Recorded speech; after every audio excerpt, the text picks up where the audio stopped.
E whaatalwhatu se whaapoponga le nei o talafou le video Samoa mo le nei yaso. Wa whailoe Amerika wa sauni e ofo atu ia Ukraine nei tu ai ngā pipuinga e ono tu ina atu le neito e maluti ai pe a whatanu ina ona tau fia lo ve singa i le tunu. Wa whaia lea whaamtalanga mai a Amerika i mai a mai o talanoanga sa whaia i Berlin ma taitai o Europa whatasei masui mai Kiev. Ta ue Amerika o aia inga malarosi o le puipuinga o le a whairoi whaamaumanga o le Article 5 o le NATO ma ta ua i tā Rusia i a taria le rei fo ima i o i ai Rusia. Pai mai Zelensky e tūranga le reire whonutanga ai le whaingofie. Ta ue Trump i sana whaamtalanga i winga i res mata upu le nei wala lata lava o na maua se tonu o le nei mata upu ma taunu u i se madienga whire mu. O le asonga fua lao le ato e whaiai nisi talanoanga i staitai o Europa ma le presidente o Komise Europa whatasi ai ma sui mai Ukraine ma Amerika mo le anga i luma o nei tau mo whainga. O le Minister le Home Affairs a Australia Tony Burke o loo mautu pea lana whinau o loo whaatino le malola asanga i te te atuai i whainga le alofa ma winga le manuia e whaia whaasanga i tangata Israelu i le tunuu. I le mai al whaalawlawe le amatanga le nei wai aso i Bondi na whaiai se whaamtalanga me le Special Envoy to Combat Antisemitism o Gillian Segal e whaapea te tau i le malo na whaia nisi ngā yoinga malo si atu e te te atuai i nei tūlanga mai le o lava le awa onga ma le whiau e whaero atuai lea mata upu i a malamalama i ei tangata mauna a whianga i community. Te ena le Minister o Burke i e whaamtalanga mai e tā wai, na te ena whaamtalanga o lo tā wai ua whaatuai le malo i le whaatinoina o lapta inga i tūranga whapea, e mai se whaamtalanga i whapea le i whaatinoina se whainga i lapta inga na whaiane, e segal i a iulai whaatatau i le mata upulawa le nei. E to tele ua whaaleo whaitionga i runga o penga ta whaerangi e whaatatau le nei mata upu, ma upu iai le malo Australia, e le o lava la to ngā yoinga matu la whanu whai, whaatatau le tau fia ma le whaamuta o ietu ai ngā winga, e whai e tu tono le atunu e re ngata i tangata Israelu, a o so se tangata lava. E ui le tele o whaitionga e na whaatino lava le minister le wha o atu, o lana pale i Bondi le no whanga na tupoe le whaamlawe le pōna pō, ia ma whaaido aido na whaaloalo malo whaanga mo aingo i lātou nā whia i lea whaarawelawe. Mai Morocco, o lo longa whaafua se i lea tunu ua mariri wai le aititi mai, pe to tolus fulfitu tangata pe ona ripotia le BBC i se teimere i mamau atu. Pai mai le ripoti o ngā taifana le whaetua Safi, le ana matua i a whia, o ta avale maota ota ua waia le tāwhi whea e se maide a aidea i le mahe o timunga te tele nā whia i lea saa. E tō tele tangata o loo i le whrema i mō tong fitinga, o no manuanga mai ia lo longa ma le tele o whale ua a whia i tā whenga. Whai mai le tō tele o tangata le nofo ai lea whai tu o se aso pongi sāre nei mō lātou, ma le tō tele wa le ai umani mea tō tino ua ave e lo longa. O le whamtalanga me le mālolo o wha awau le teminei ngā ruenga la vea ai, mō le sa i lia o tangata o loo ripoti o loo leilo loa. O le whamtalanga me le wā ai tau le tunu e whaatatele timunga e aluane whaatasi ma le aisa i le Atlas Mountain i le lava i tū o Morocco. Wa tula wele ele i Australia ulua i tangata mai tū walu o mawhaiuna ave nātu i Australia au mawaiuna o lamatianga i lo lātou tunu ma le sisi i peo le suasami. O i lātou ia o ta ua o climate migrants wa mawhamawina ai i le tara whaasalupito le tunu le fo i whainga e sidia i le tasi vai tolu le tunu maona sitiseni pe a marisfulta siafe na tāro sanga mo le climate visa lea i Australia o se madianga na whaia le vāo tunu e rua e fesoson iai i le atu moto tū walu. E au fia ila ia i lātou ua mua i whiriwhiria i lalo lea marienga, se tasi ta mai tai a verifi mua mai tū walu o se whaawhiangainga maisi. Ta ua le veira New Zealand nā sia le pāne meo tū walu o Fereti Teo, le wha i tū a Melton i me le pone le māsina taruai, le au loo wha mautu i ai nisio i lātou ia mai le community a tū walu. Wha mamafa ia i lātou le tā ua le wha mautu le reo so tanga, ma tūranga wha leanga nu i le teime wha tino ai marienga. Tu waru le isi tu moto o pito i la matia mai swinga o le tau, ma o le neito mo whainga fisoso nia i ona tangata, e sa iri nisi no fuanga saunga le mu e au mawai. Ma le tana muri wa whirwhira nei le isi pāna mia fōu o le ai mo le malo o tonga o Lord Whakawhanua, mai le ai ngā tupu le o si rima iai lana winga o sui ai le pāna mia sa iei taruai o Dr. Isaac Eke. O le pālota na whaia mo le sa iria o le pāna mia le ua wha maea, wha mautu wai mara wha i unga ia Lord Whakawhanua. Fasfulu tau sanga na matua le soifua mana malo I palo tai sfulu ano le sefulu a Dr. Eke ma lo ta ua le finangalo le pale mia fou ia tasi le tunuu ma sa ia whaafatai le tunuu atua mo le whiriwhiri o ia. Nono winga lau le isinga yo inga le ai o le whiriwhiri o na kapeneta ia matu ina atua I fo I mo le whaamaninga a le tupotonga.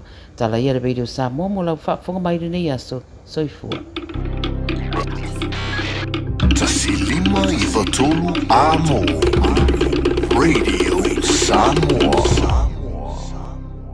Are you and your whānau fully immunised against measles? Measles is serious. It spreads fast and can cause severe illness.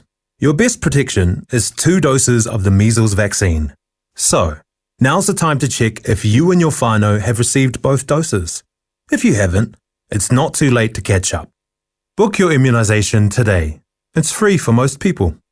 Find out more at info.health.nz/measles. Anointing oil is a symbol of the Holy Spirit, representing His healing, protection, and strength. And they're saying about, this guy, his pain went away as soon as he rub him on. And I did that the same thing this morning to the church and everything is gone already. We invite you to join us at 13 Lambie Drive in Manukau on December the 21st at 9 in the morning. For more info, call 021-501-271. Tato te mana nao umalava ia sa ole whainga o loa toi whaonga. Ia mana tua toi whaonga o loa umatasi lua malilima e puipui ai le tātou pāneta. Whaonga sa o loa toi whaonga. O le nā wai o lima. Sa Eliane I Auckland Council Recyclables. Tāmaki, Tūriki, all together Auckland. Got something unusual to get rid of? E-waste or a hazardous or random item? Don't just chuck it in the bin. Find out where it goes at aucklandcouncil.govt.nz/where it goes. Tāmaki Tūriki, all together Auckland. Sunga o wheka whakao e lo kawa le whau maunga Max Ila. Senga o ka amilo e o kilani. Mo koe foi mai lava I o Tara I le Tire World and Auto Limited. Lea ma o aiso skoi ngā meg ma pa o kawa. A o le me piko sidi. E ngā le lua lima ka aladwa ia so le kokongi. Le Tire World and Auto Limited e te maua I ta wale ma pa o tau ngofie ya New Zealand antoa. Mo fo I se ti mag wheels mo so se tu ai ngā ta wale ma le telo isi au onanga. Warren of Fitness I le na o le se fulu tala pia I wha I lo i eina e wha afafonga le Radio Samoa I nei wha abitoa.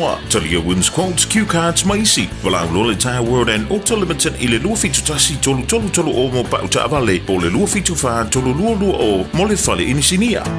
O se tala fiafia nei Samoa, wei nei se tautua ma se aunanga family noto mai le kampania le City Car tua tusi tasi dua lua Lincoln Road Henderson. Te maua iai le tele o tawa la poa ban e o foi tatu tawa le laiti. Tania foi la tau wha le tonu tongi e talafo mo le tatu cashback. A mantatu lima se lausi aga ia tu le lima fe tala. Fe sota imai ulungia Peter Perenanto le numera o lua tasi o walewalu fitu lua. Pe ai manaumia se tawa le fau molo ainga I le tau malulu. City Car .nz. Tala whalawa o le siu fonga le nei o Samoa, le Radio Samoa.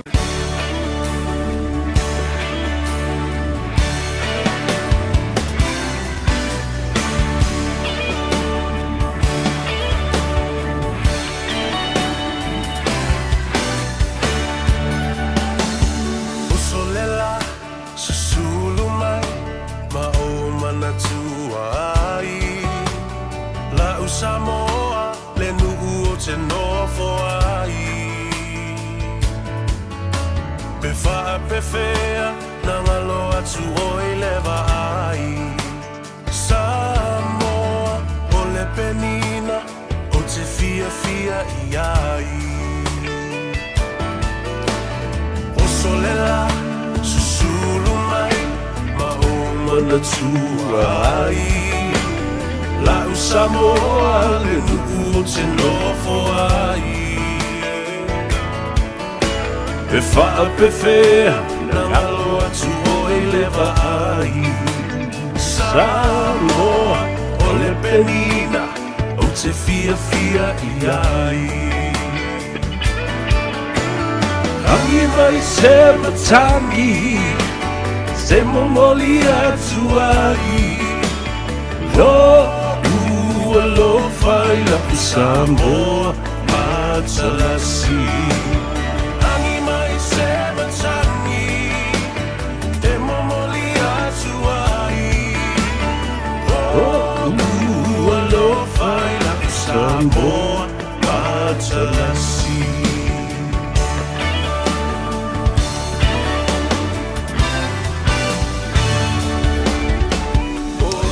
O te whiwhia lava ma le nganga whaawhitai.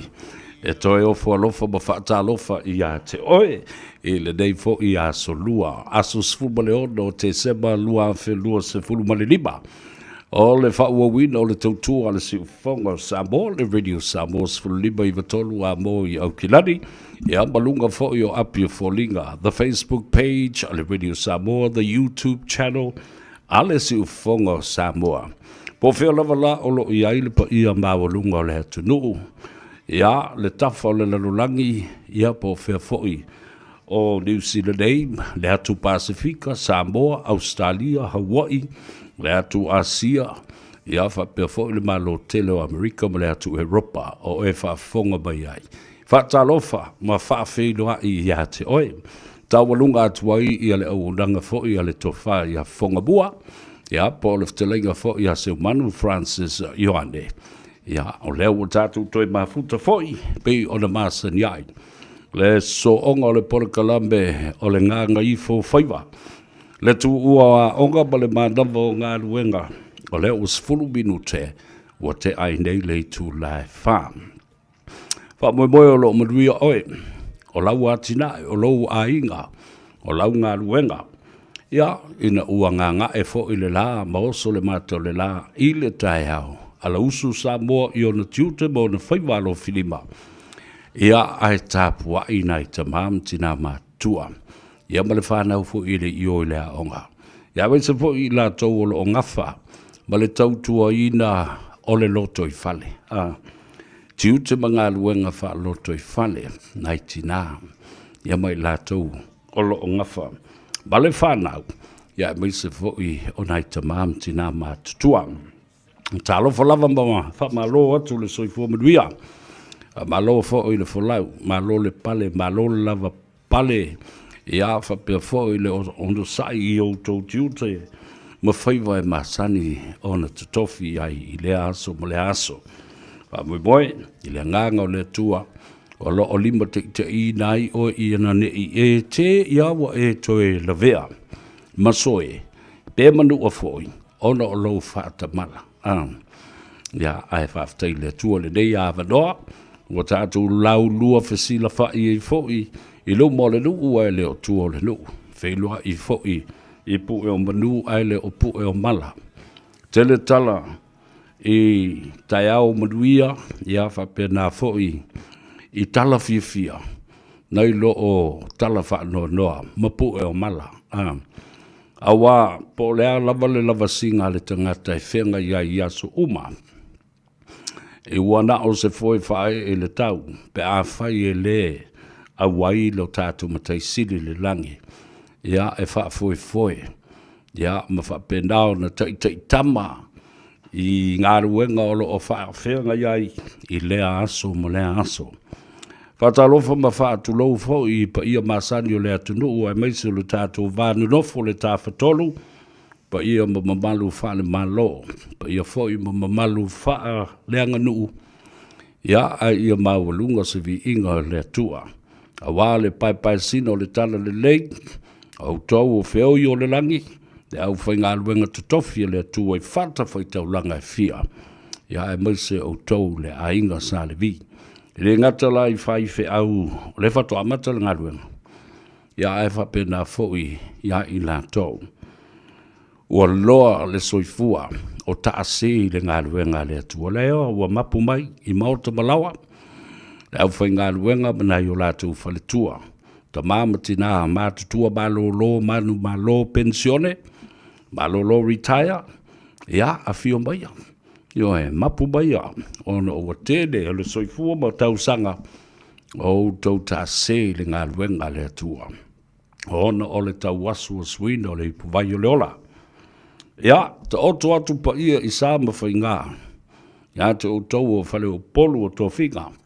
Tō mua mapule o I tu au ma la taua a inga le taima le vā au whanti. O ai I o tau au. O i lima fo I o le I a tau o savea. Ia, nona la ia, ta oto atu lau tau, whatu a inga tausi. Ia wālo tātou wāno nofo. A o le whaafitai sili o luma o le atua, ma le ponati o le sa tauro o le li whaolo Jesu Kiriso. O leo ua toe o se ana o na tātou tu vai lea i le whamna tuina o le pepe o le whaolatanga. O le o le tupu o tupu. O lo o ilo na ua le malo. O ia fo'i o le sili ese. Ai o le whaola o le lalulangi.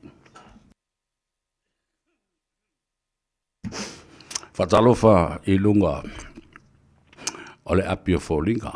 Mai se fo'i nai o tātou tamam tina matua. Le upenga te whailangi le YouTube channel. Ia, uso matua whawhine. Wō au mea mai. Paanga tō tino a le si ufongo Samoa. Ia, mai se fo'i. Lo o nei tangata ma le pola kalame ranga ngai fō Faiva. Se i o lava i le tānoa awa i le astonai. E te maua i le sao. Patalo whapito i o tātou ainga. I le motu sai, le whainga malo, le Kovan Sili, whapea fo le Lutena Kovana, ia whapea fo le Whongwhtalai, ai ale Palestine o le Senate, le fionga i le tamana whaleanga fulu i ai le motu, tua olo, ma neia fruena ma le whaletua i a pai, ia whapea fo le Whtalenga i ale musu ma le aingalii, o lo o whaafonga mai awa, o le polkalame le nei e fia tele iai. Ia le fionga e atua olo. Le fionga i le Palestine. O le nganga fia le na mua se avan loa le lei sa feiloa i atuai. E le toi ina o toi ina vai atu o na taulangi. Ma lana fo i tautua i le mauta ma le fono ale malo tuila ma manua. Whaafeiloa i atu ma whatalo. Whapena fo i le tātou li konsula. Le sunga tui sa mau fata Ryan Kayo. Alo whaafonga mai. Ia matapua i mai. I le malo tuila manua. Whatalo whatu i o tātou ainga i whiti taimo whiti uta. Alo o iai alo le tangaloa. Ai mo se fo i le tui manua maneia. Tangaloa matua. Whapea fo i puapori. Lau fionga teo. Lau fionga tau ili mo tātou ainga mangafa. O lo o tapu ai mai. Whatalofa ia te oe leulua ia li i pesta savea leulua ia muritalo. Ia malau tapua inga foi. O lo te wawai atu. E ia nai tamam tina matua lea o lo o whamna tuina o lato wasoifua. I le so yeise teimi. Ia o na tō lau foi lea ai whamui moelo manuia o tau. Tu asina sina o lea tunu e le mawhai o nālu no. E awhea tu lava aisea. Tau te si la fia le lei. Le tāu o tele o le mea lea e masani o na au. Tala no iai. So o se mauta ma se lawa e tau sia ai se matua tau si o le atunu ule nei. O se a inga whaamanuia ina le na a inga. Io e. Awa o i o le iai tamam tina matua. O le siri anga lea o le a inga. A inga poto. O le nuu. O le kalesia. O le tumalo. Ta otoa i me ta o langi soifua, o a me ta o langi soifua. O mea tōnu lava ma mea moni patino i loutou a inga. Patino le tōnu, o tala tu o le atunu, a o tala saoa o le ta otoa i to ina mo o le matua ia. Ioe, ola ia le saidi, awa o i le siri anga, ma o i foi, e mauai e tātou, le tele, o le tomai whaana mua. Ioe o tala tuu, na mawai lea mea ma lea mea, mua ngangana ma vau ngangana, o le utu ngā vāngangana. Ioe, ese le tele, a o tala whaasolopito a loutou a inga, o ngafa, whaia, o usunga. Ia, ma mea na maua mai ai. Patalofa tabam tina matua, e o lava i whale o tangata matua. Ia whapena fo i mauta ngase ngase. Fea lava le mauta ngase lo whaatau toria ai le tamama le tina, le whanau, le tupulanga te lavau o Samoa, ma so se tangata. Ia, e le whapito manu i atasi. Whatalofa i ate oe, ia ma whapena fo i ona tatalo. Ia iai le anga le leio le atua. Ta wala atu ia li imtamata i fo mai. O le au tausi soifua. O le lato wanga waa le nā. I le whaia o tong fitinga. O ta utonga. Ia makipikipinga. Wa ka ulo le mero le kipi o la fa ka ko nga pala ai lo malistanga. Ya ne na. A talo fa ya te oe pe a Faiva to a to ai tau nu ulo sa. I lau whanua ma ele o te Ronei. Alo malanga man ria malo foi. Le lato le tai ma lo to lato le ala. Le lato le vasa. Le lato le ea. A few mayo. Welcome to the land of the long white cloud of Aotearoa, New Zealand. Yeah. Siasi mai fo i le nei taimi o fianga, ke risimasi ma le tausanga fau, ia o whai poiponga, o aso whanau, o aso whamanatuina, o mafutanga so whatasi a inga, family reunion. Ia, ele ngata fo i le nā. Ia, o nisi o lo malanga mai, o le fia mafuta mai i toe sauninga, o nisi sa pele i loto manganga. O i latou o lo tangi mai ala, ona o le peau wha mawai, o le usui o le whono, ma le tuua o le malo. Ia, aswatu vai malu i puenga. Moli atu fo i wha mawhanwhananga, ma wha maisenga, e le o se loto o le atou o se vea, po o se finangalo, maseto whai le nai tū. O le finangalo whai tō tasi o le atua, o na Faiva pa ia e lea. O ia na te au mai, o ia fo i na te toe wha fo i atu le tangata, i le awhio anga pa ia o lo tātou ali. Ia, maua le loto, ina ia mawhanawhana le loto, ma le file mū, o tātou māle malamba, i le ata o le wha o le tanga. O lo o iai le ola, o lo sa ili. Ia matu atu o tātou mawhauwhaunga ma o tātou talitonunga. O lo o sa ili uma iai le au kerisiano. Ia mawhanau o le tua. Whatalofa atu, o le ua wawai atuanga i mua mea ilunga le tātou apio fōlinga. Ia le tamaitai o Ropeta. Pele Masina, talofa lava malol soi fōmanuia, Timu Enoka, talofa lava. Whaftaile mafuta mai.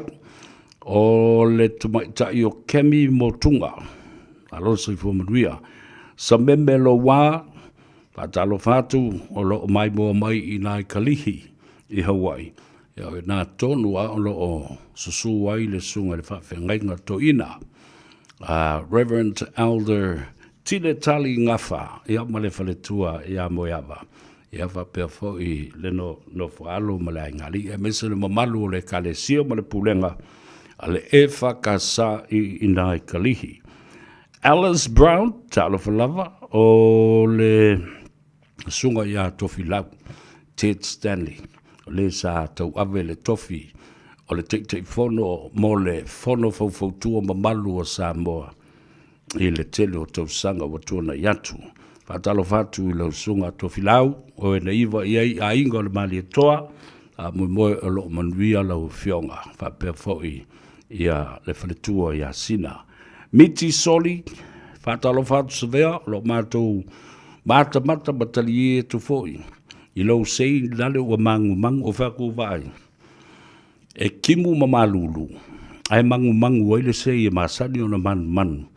Fo lele mamamai i mungala. Atalo fatali McFowl, ia whapea foi le uso e tamata noa. Fetu, o Fetulia ina, talofa lava, watching you from North Carolina. Oh my goodness, talofai, tai mamau le mea e mafuta mai. Tony Vaaloa, ia, alole sui fumanuia, whaftai le mafuta mai, tufala tātou polkalame, ina e mwhai foi o na malama le tō tele o tangata wala tātou taladoi le so. I mea maali ina tupu mai le mota whono, po le malae fo i tia whau, po whea e la fo i lautala.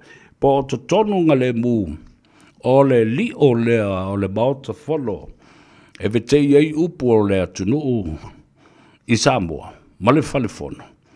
O le upu a ua lafo, o le upu a la ua lafo i tonu al mota. Ka whewhe le bele ua o ngi iai ia whaipule. Wane koe whewhe e soli tu la whono tu mau. Ma pala lau vale. Palau fai upu saa o le maku kua kangaka. Ta ele to le pai ali I ta lo falava ma lo soi fo manuia, lo uso a Simona ta vita tau ti, a lo le soi fo manuia, ma uto uma o tātou ainga mai nā Seattle, Tacoma, Washington, Tofa Moores, ma lo le soi fo manuia, Sam Johnny, ia fa per fo I, ia le tamaita ia o Faiva utuone, lo mai mo mai I nai lo mato pito nuku I o Tara. Fatalo fatu ia fe ai Samoa. Ia lelei e sau moors malol soi fu maduia. Le uso ia tau sili tua I malo. Uso fatalo fatu malol tapua I mai. I tiu te mawhaiva. O le nako kiki mana vantu le falitua ia ana. Au kia pole. O ta milo ai seuva ai. Ta alofa malol soi fu maduia. Si Vale Pasesa, Talofa, watching you from Long Beach, California. Tere kere le au Amerika le feo soi mai lunga I. Molivaa and Daisy Apisala, Talofa lava malo le soi fomanuia. Yoane tamali I le pua, malo le soi fomanuia lau sunga le whawhengainga, mei avito, Talofa lava, ia whapea foi I a good boy 55. Alo. After mafuta mai. Molivaa and Daisy Apisala watching you from Melbourne, Australia. Talofa lava. Ia, elenga te lea. Portoa Alex. Ia, whapewhoi ia si ui a Ropati Tuliatu.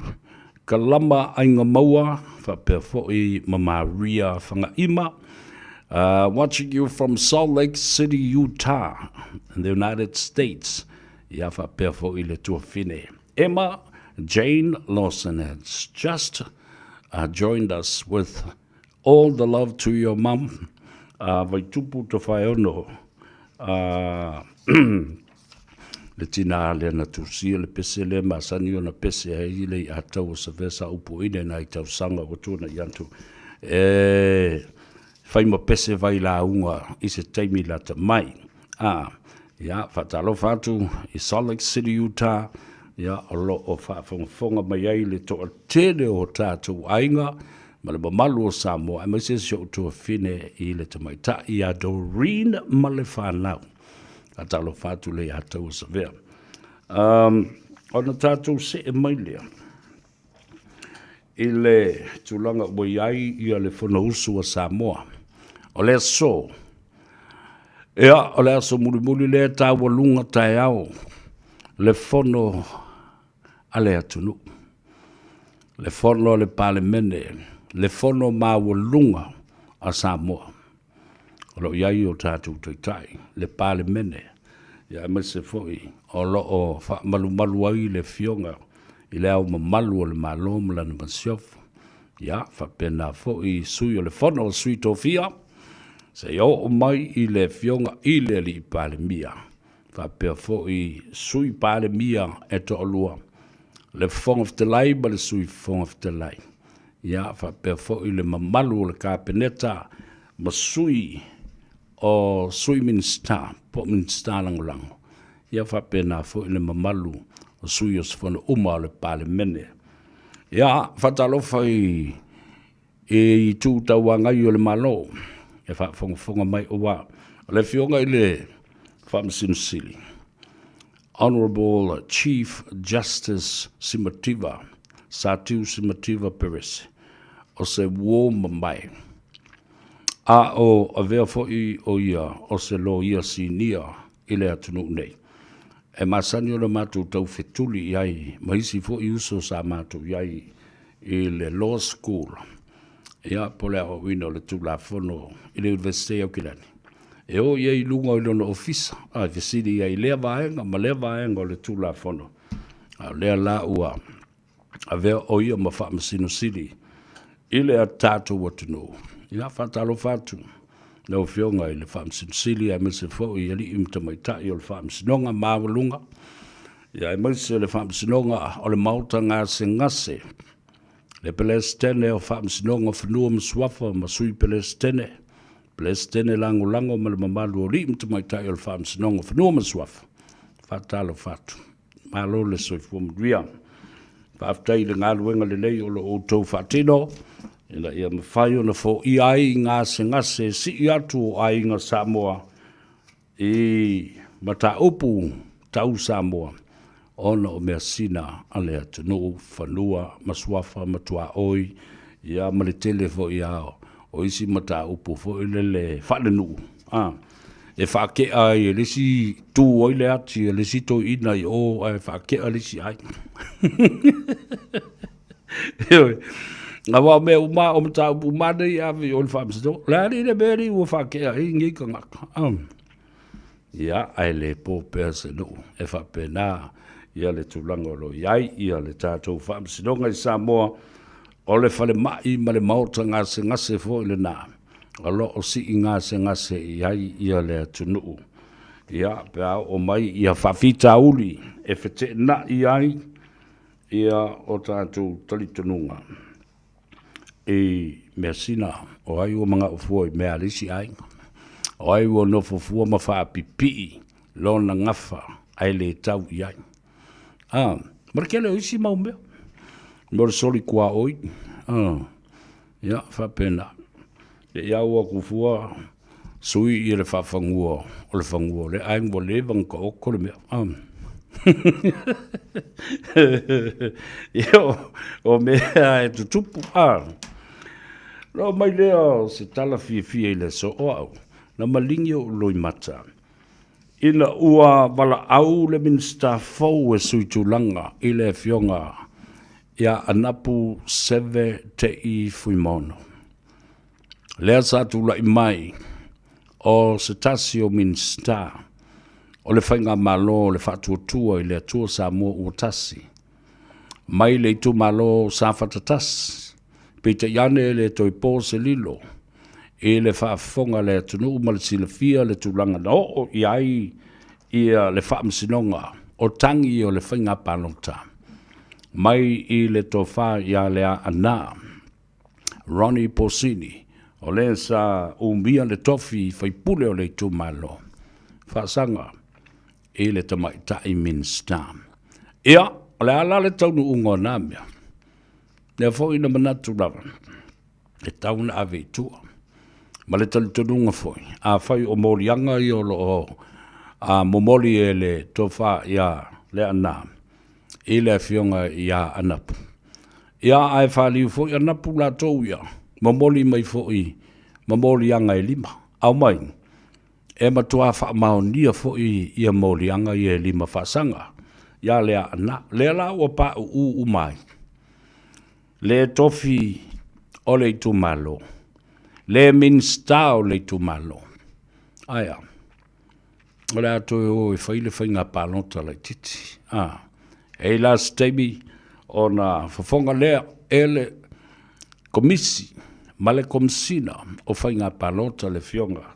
Ia tole a fortu ia filolo John Stanley. Se aso ma se teimi. Pe a mae a uma whaamsinonga. O mata upu tau le palota. Lea olo tea matango fia pēr le whaamsinonga. Ia umaia e ila na whai unga i le aso. Lua sipul mani tolu o le masina lava nei o te sema lo na ringo le vai aso lea. Nau na uma o na lau, tātou uolo le kilisimas. Ia mana i vo. Se tātou vava ai i ai. O a tulanga o le a nga i ai. Ia le whai unga. Lea o le a fonga ina e ali i whaamasino sa tiu simativa perese o le whaamasino sili. O, ia, o na so o tuailea malisi voi le tama le ainga le tai le a tau le sa. Darryl Clark o le whaamasino sini o le whaamasino ngā mawalunga. Ia, male la pule malu ai i le tango fia mase whai unga o lea lava whaamasino for my good boy. Savia, can you give advice to that old man from Lepa? E keino, e te lo e good boy. Na olo u ata e ane, tu titi la vela o tavale. Afu me no fa ya to o le o to iso wanga nga vo le alu ile to ina mana tala e fai mana fa ngongo e fai e fa longo le tunu tala le anga ato ma tala le lei ma tala le manuia e o le mele na fai nei e mo ia o le wanga i e fai le malolonga ala wo fai o ya la uli ile pale mia mai kwa kele lo pelo lo sheki a kaulu sheki wala o se vale masta mai titi le loa fa va senga ma fa winga ya le upuna wa va na o fa longo la va ya le fong of the line lo le ya le fong of the line o le upula vale wa fa upusa wanga ngana vale wanga ngana leanga ya na lo ta fi ata ya awa foi ua matua tilo fia matangi ai le vai tele o le mafau o le mele wo o ne ilto ina pe fia marie la pe ia ka ko kalie umaya ya ranga le wo tuli ma lusful fai tula ai ta fe pe na fa pe te u fa pe mai le fong of the line e kulia kwa oi ise yo o ile asos fulma le lua e ko ya e mai inga luenga o yang wali lua felus fulma le o lo ngawinga ele ai son ko kong ye mo el holiday a wo fe bekala a papa stui lana fatal noang mai ya ai o le mele o va vai atu nei ai a wa fa pe ale o le to ina fo le pe se lo mtua fo le lai lai ili se la au fo le mata fai se tala mai ya ke lo la le si mele alo ke va vai ko e kau fe o lolo mai le fong te lai le na ye mo le sunga pali te o mo se pa ngai lo le di le ala ku lai mai le coffee fo ka lai o ka e o va ele ma fai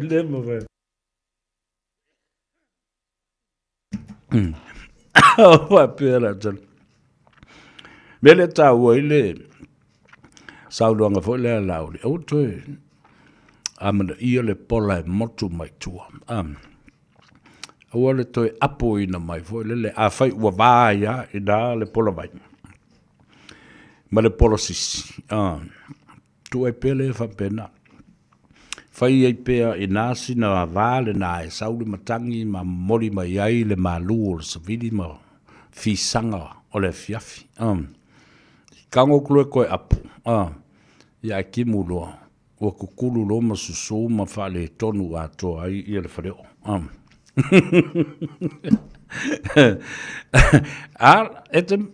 ete lo le wingo lo pulo sheki por sheki por shit por le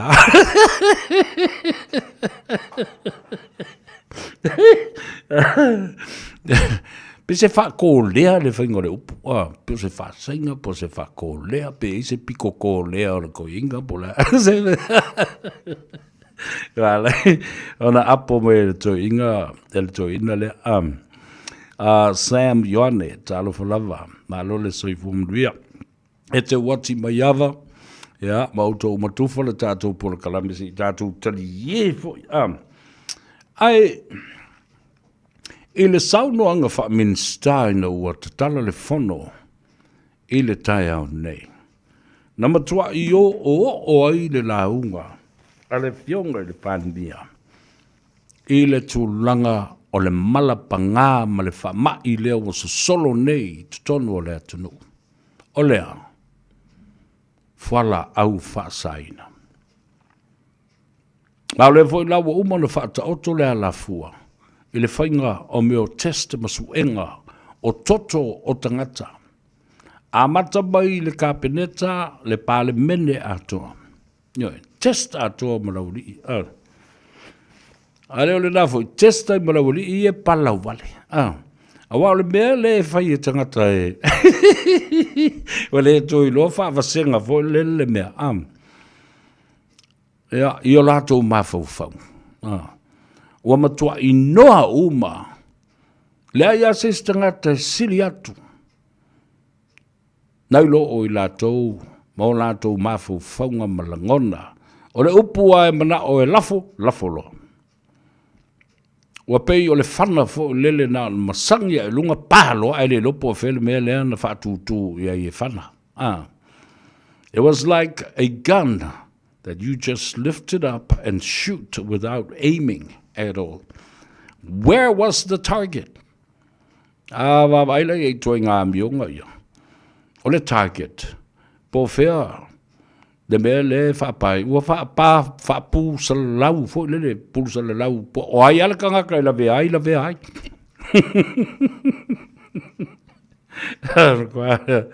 Ma tau tia nei tu ai ngā whainga. Ia, au te ata I ai.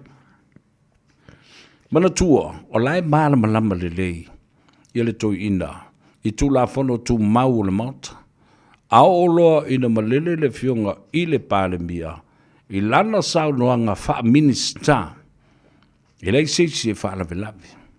Vai a tātou ele o tātou ni whaipule, I te tonu o le mauta, a ua mapopoto Samoa, I tu la whono tu mau le mauta, o tu la whono e lima te ina ai le mauta, e pei o le tuspa ia le nā, tau loto ale fofonga fitalai. Ai whawongwongo mai, o lai a sole o matuata mamai ia Samoa, I tulu a whono tu mau. Ai le tei tau sia tangata ia nā lai o na whaitu la whono mo I lātou, le pui o I lātou, ma le mamalu o le pāle mene, I te tonu o le mauta whono, ma le pāle mene o tia whak.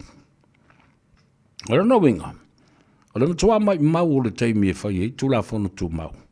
Ai le amana ia, la le me whai e le, whongftalai, tua I fua I whale le. Ia, e lai kikira ngā kaimi o awako le whongftalai. Awako le whongftalai ki alua. Are mea monia, tawa, o na whate ase I whātu ato e whaa e mai le teimi a e ngā ruenga le aso sifurma le lua o Januari, lua awhi lua sifurma le ona. Luna winga, o le maua le kola, masalona o le lana pensiona e maua. Le maua le kola, le maua le supo, le maua... Awaka ko le kari e le melea. Ea, ai whawhitai le whongftalai. Whawhitai le whongftalai o lo tūpe I le to o ma tepa I le ata ma wawa ai I le siu manga ma tu la whono e te tau o na whatau o ina. Awa, o le mea la lea leo o iei isi tūpulanga whai mai o le atunu I te tonu o le mauta ma le paramene lea sa mo I lumana. Ioe. Afi palau vale kanka. Pule oe po le ale wha Samoa po le tu ai ngā whaaliliu wina e te whaaliliu I eise upu mtua māta ngā te. Upu au leanga ma upu māta ngā ma upu ia e whaatasina ai le mauta. A o tau sila I ai. O tangata mātutua o toi ulu teia ia o le mauta. What do you think? These people think that they are beyond the untouchables. Lema whaiona papa ia tu eses. Ale mea tāua. Whaftail whongftalai, ua whaini ai o le tūlanga lea. Ia ma ua whamaloloa I loa. E o lava I aso muli e whata ape ai le whono matu ua I le tūlanga le lei e te tau o na amana I ai le mawalunga o le whola o le mamalu o le pale mene mo na aso whaiu. Leo o tātou tū I si ui. O le toi tepa leo ma le toi tū ma tilo. I le wholaunga le atunu. O a I le tāwalunga o mea uma. Ma aso e whaasifo ai ma wha uma ai. Ni langona ma ni whaingatā ma ni whaale tonu sa iai. I le mau tonu.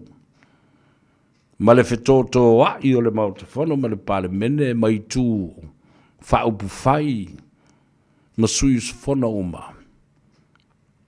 E le o ma whai lava ona toa le atunu. O mai la le saunoanga le fionga le li pale mia fa minsta e winga. Ilona to finga le ngato le pale mia ai ole minsta fo yo le matanga le wenga le leo. Te le ambia fo mo finga fa vai le ua tula I mai nei ia le fionga le pale mia e tatau na fai. Ua bua le lava yasu. Ua ia sainia le malienga ma le whaatanga I lalo lana pule o le teitai ui o le malo. Ma o ia fwoi o le minsta o leo leo. Ina ia whaia o futau e pui pui ai le saunga le bu ma le soifua le lei. O li malu o le malo. The Special Task Force Unit. When they go on raids, wear the safety gears. Bulletproof vest. Pulo se vai. Io e. Ala malesi mea. O ofu talitana e le ati e le pulafana. La malesi mea. Whaatanga e le fionga i le minsta male pale mia o le malo o Samoa. Minsta o leo leo. Whaatanga o na wha a upenga ina o tātou leo leo. Mao se mea o te tau na whai. O le mea o level te tau na whai. Pea sila sila I teime alu ai ia o so whainga leo leo. E sue lau soli tu la whono. Sue I la tau o lo whaia whaatuanga marumana. Sue I la tau o lo whaia le mio lea o le au maia, po le kukaina, po le ngausia foi. O le aisa ma le crack, cocaine and methamphetamine. Meth. I to tonu o le atunu. O te matua whaafitai. Aisea. To tele li malu o le malo. Wa mali liu matangata valeina. Ona o le lei wha upenga ina I le taimi na nga I eia lato wos whainga. Ai o I tangata ua wha maonia lo lato soli tu la whono I le whasi o tangata ma o lo o wha upenga ina I lato. How can the police authorities, the executive, send away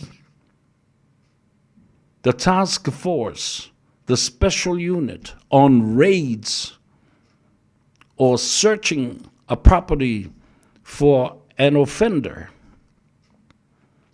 and are not armed? Whawhela na whaile nāme. I oi whakeke aku whakawhaka. I o I tangata whasio tangata le o e tau mawhai e po e mai na o po e mai lima. Ala e whaile a upenga le tangata lai o le na utau silsila le I le mea. Na whai e po kati la tau I e stasi o li malu al malo ia ma mea peni amina. Yo e. Ai le loa po I pena whaafewhea. Awa o mea nei e tau na suasua ina. E whape whea. O na lua pulu so o I le muaulu e le misi. Ai whana mamau mai. O I tangata ia na o ma peri amina. E to o fia tangata ia. Ao le ale whaatula ngana o whea sa tu o I peni amina. Sa I le vao leo leo ia. Pe to tolu pe to wha. Pe sa mua mua I lumo le leina. Ai mulu muli atu I tua. Whape whea. Na whana mai tua pe na whana mai luma. Whana mai au tafa. Nei loa e nisi ia na lato wo. Se mea na whawhau. Ai le I loa. Ma mate ia ina le mea o le atupu. Ala le mea ua umi ai le amai le whaas msilonga o le mataupu. Boleva, le o tātou nofo nei ma whaatalitali a o le lopo le whea o iei le mataupu. E iai le matenga. E iai le masalu salonga. These are allegations, allegedly. Nothing solid to confirm whoever was responsible for the death of this policeman. Ele ngata foi laile na, le foi o te pese atu ai. Talo fai le ainga o le mamea peni amina. Wa te I wōti whafose I whapenei le tamā o le ainga, le toa lua o le whawhine. A ua lewa fōi. Ona tautua. I le whainga malo e ala, I le matanga luenga, ali malo le malo. Ai tasi la lea mata upu awa, lea walau manu ia, ma ua wha maonia, o le leo lea, le li malu leo le malo. Le ma mea peni amina. O ia lesi te ngata sa iai le suenga ma whaila o le ulua I suenga o le maliu o tu au. So where are these files? Whea o iai nei whaila. Ia, e tau iai pi se māsalo salonga fo, lele ma se matematenga. Lea o iai le matenga I le whale. How did this come about? Is this a conspiracy theory? Se talunga oni whau whaunga. Lea mata upu e winga I le maliu. Male tangata valeina. O le nei ali I malu o le malo. Sa tau la mua I le suenga o le mata upu I atu au. Pe manatu fo inisi o le matanga aluenga o leo leo. Ua iai le taimi. Ma ua lata mai se taimi. E tau tala ai le leo leo lea. Ini mea e leo lawi loa e le tōtele. Se taimi e whai ei sana moli mau pe ato e su e ina le mata aupulea. Ia. Whai ane oi iai ia au mafau whaunga le taimile nei. Ai, I loo talitanunga, e ui lava o tātou tūla lata I le kirisi masi ma le si ui o le nei tausanga. Ua whatau muawa le sāfo lau o Samoa. Ai o mata upu lawa lunga nei e le mawhai lava. Ona whaa lilo I lalo. E le mawhai. Mai o le ala fo I le nā. O le whai mai ale te lo istangata mai e mali e ia. Tātia ia le mea le nā. O le utoi titi o le aso e whamanatu ai le soifua mai o Yesu Keriso. Tātou mō le loto whamangalo. Ma tātou tala noa inisi mea. Ia whafonga leila le tala nana. Ioi. E mawhai ona tātou tala noa. Ile toi whanau mai ma le whailonga ina o le aso soifua o le li whaolo Yesu Keriso. A o tangata lai o ilisi tūwai. O tangata nei o lo ta I mua ile au tutuafi. O lo lato tu lei pea, ma au mai pea I luma, ma tutu le afi ina ia whaolo a tau ai langona o tangata. La lea o te whai atuai. Ele mawhaia. Ia. Tātou te o, le aso whanau o le li whaola, tātou e mai fo I toi lo te atu. Aisea. O lo utali tonunga le nā. Ele o ni mata o po te tau, ona o fitia wha manungase. Te tau ona wha manatu pea, langa o ola o tangata ia na afi e le mele. Maliu fasia, ia le li I leo leo, ia peni amina. Soa, oti ai sola le tangata, na maliu ai tu au. Masalomia, le fasiotia, ma le tangata valeina, o le afionga le tamaitai professor for mai tu stala, Dr. Sina Vaiana Caroline Gabbard. O ai tangata o lo oitua o nei mea. Whala au whasaina, tau pule pulenga, ai maise foi. A upenga e le whaatanga ina ma whaasa ina e le tau na lestala ina i to tonu o le atunu. Leilo loa mea sa ta tau na avea ma evidence o mea whaitino e wha mauni ai se soli tu la whano leilo le neifi. Leilo atu ai ma le sa mala o lo masalomia. Allegedly, they were used during the murder of Dr. Professor Sida Mayana, Caroline Gabbard. Who knows what? Who knows who? What's the connection there? Yeah, man, the city level sound all if you're going to leave by me. O tupe o mai o lo maua mai fuala au whasaina.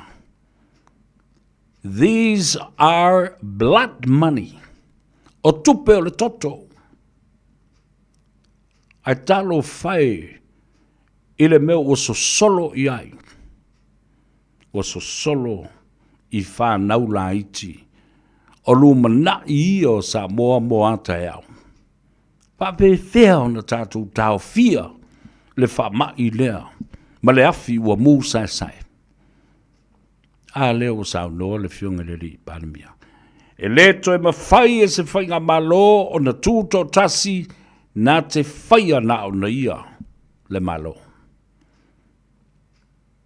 Ua mana o mia tangata uma. Le malo, le au whainga luenga to tofia le tua le pai sida.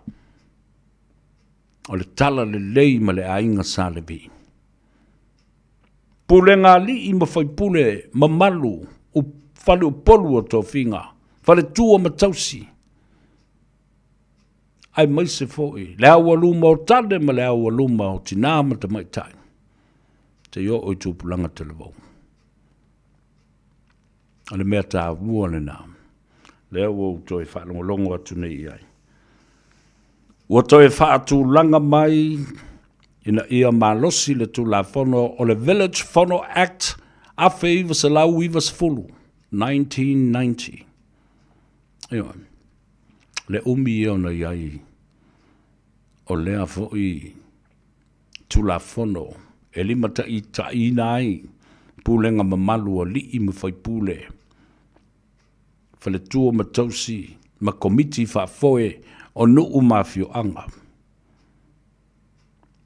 Awa, o le talitonunga la e iai nei.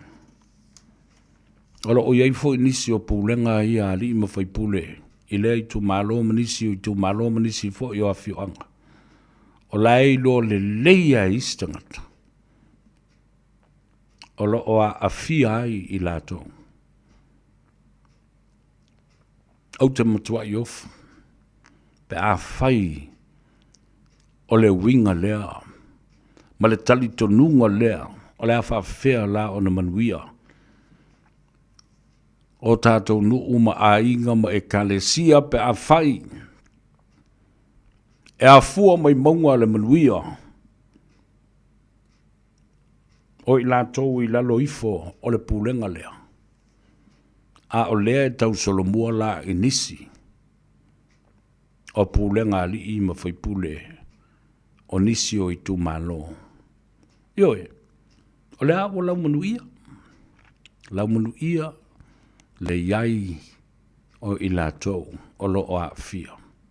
Ia lau sau noa i le fionga le li i paramia.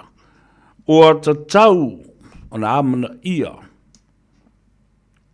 Se leo le malo, li malu o le malo, le matanga luenga o leo leo. Ida ia ngā lulu e whatasi, e whatau nu ule sini, ma le misiona lea o lo tau ave nei. Say no to drugs. Alare mea lisi alu fa mai. E whea koe no to drugs e mai, se mai asa ka miki.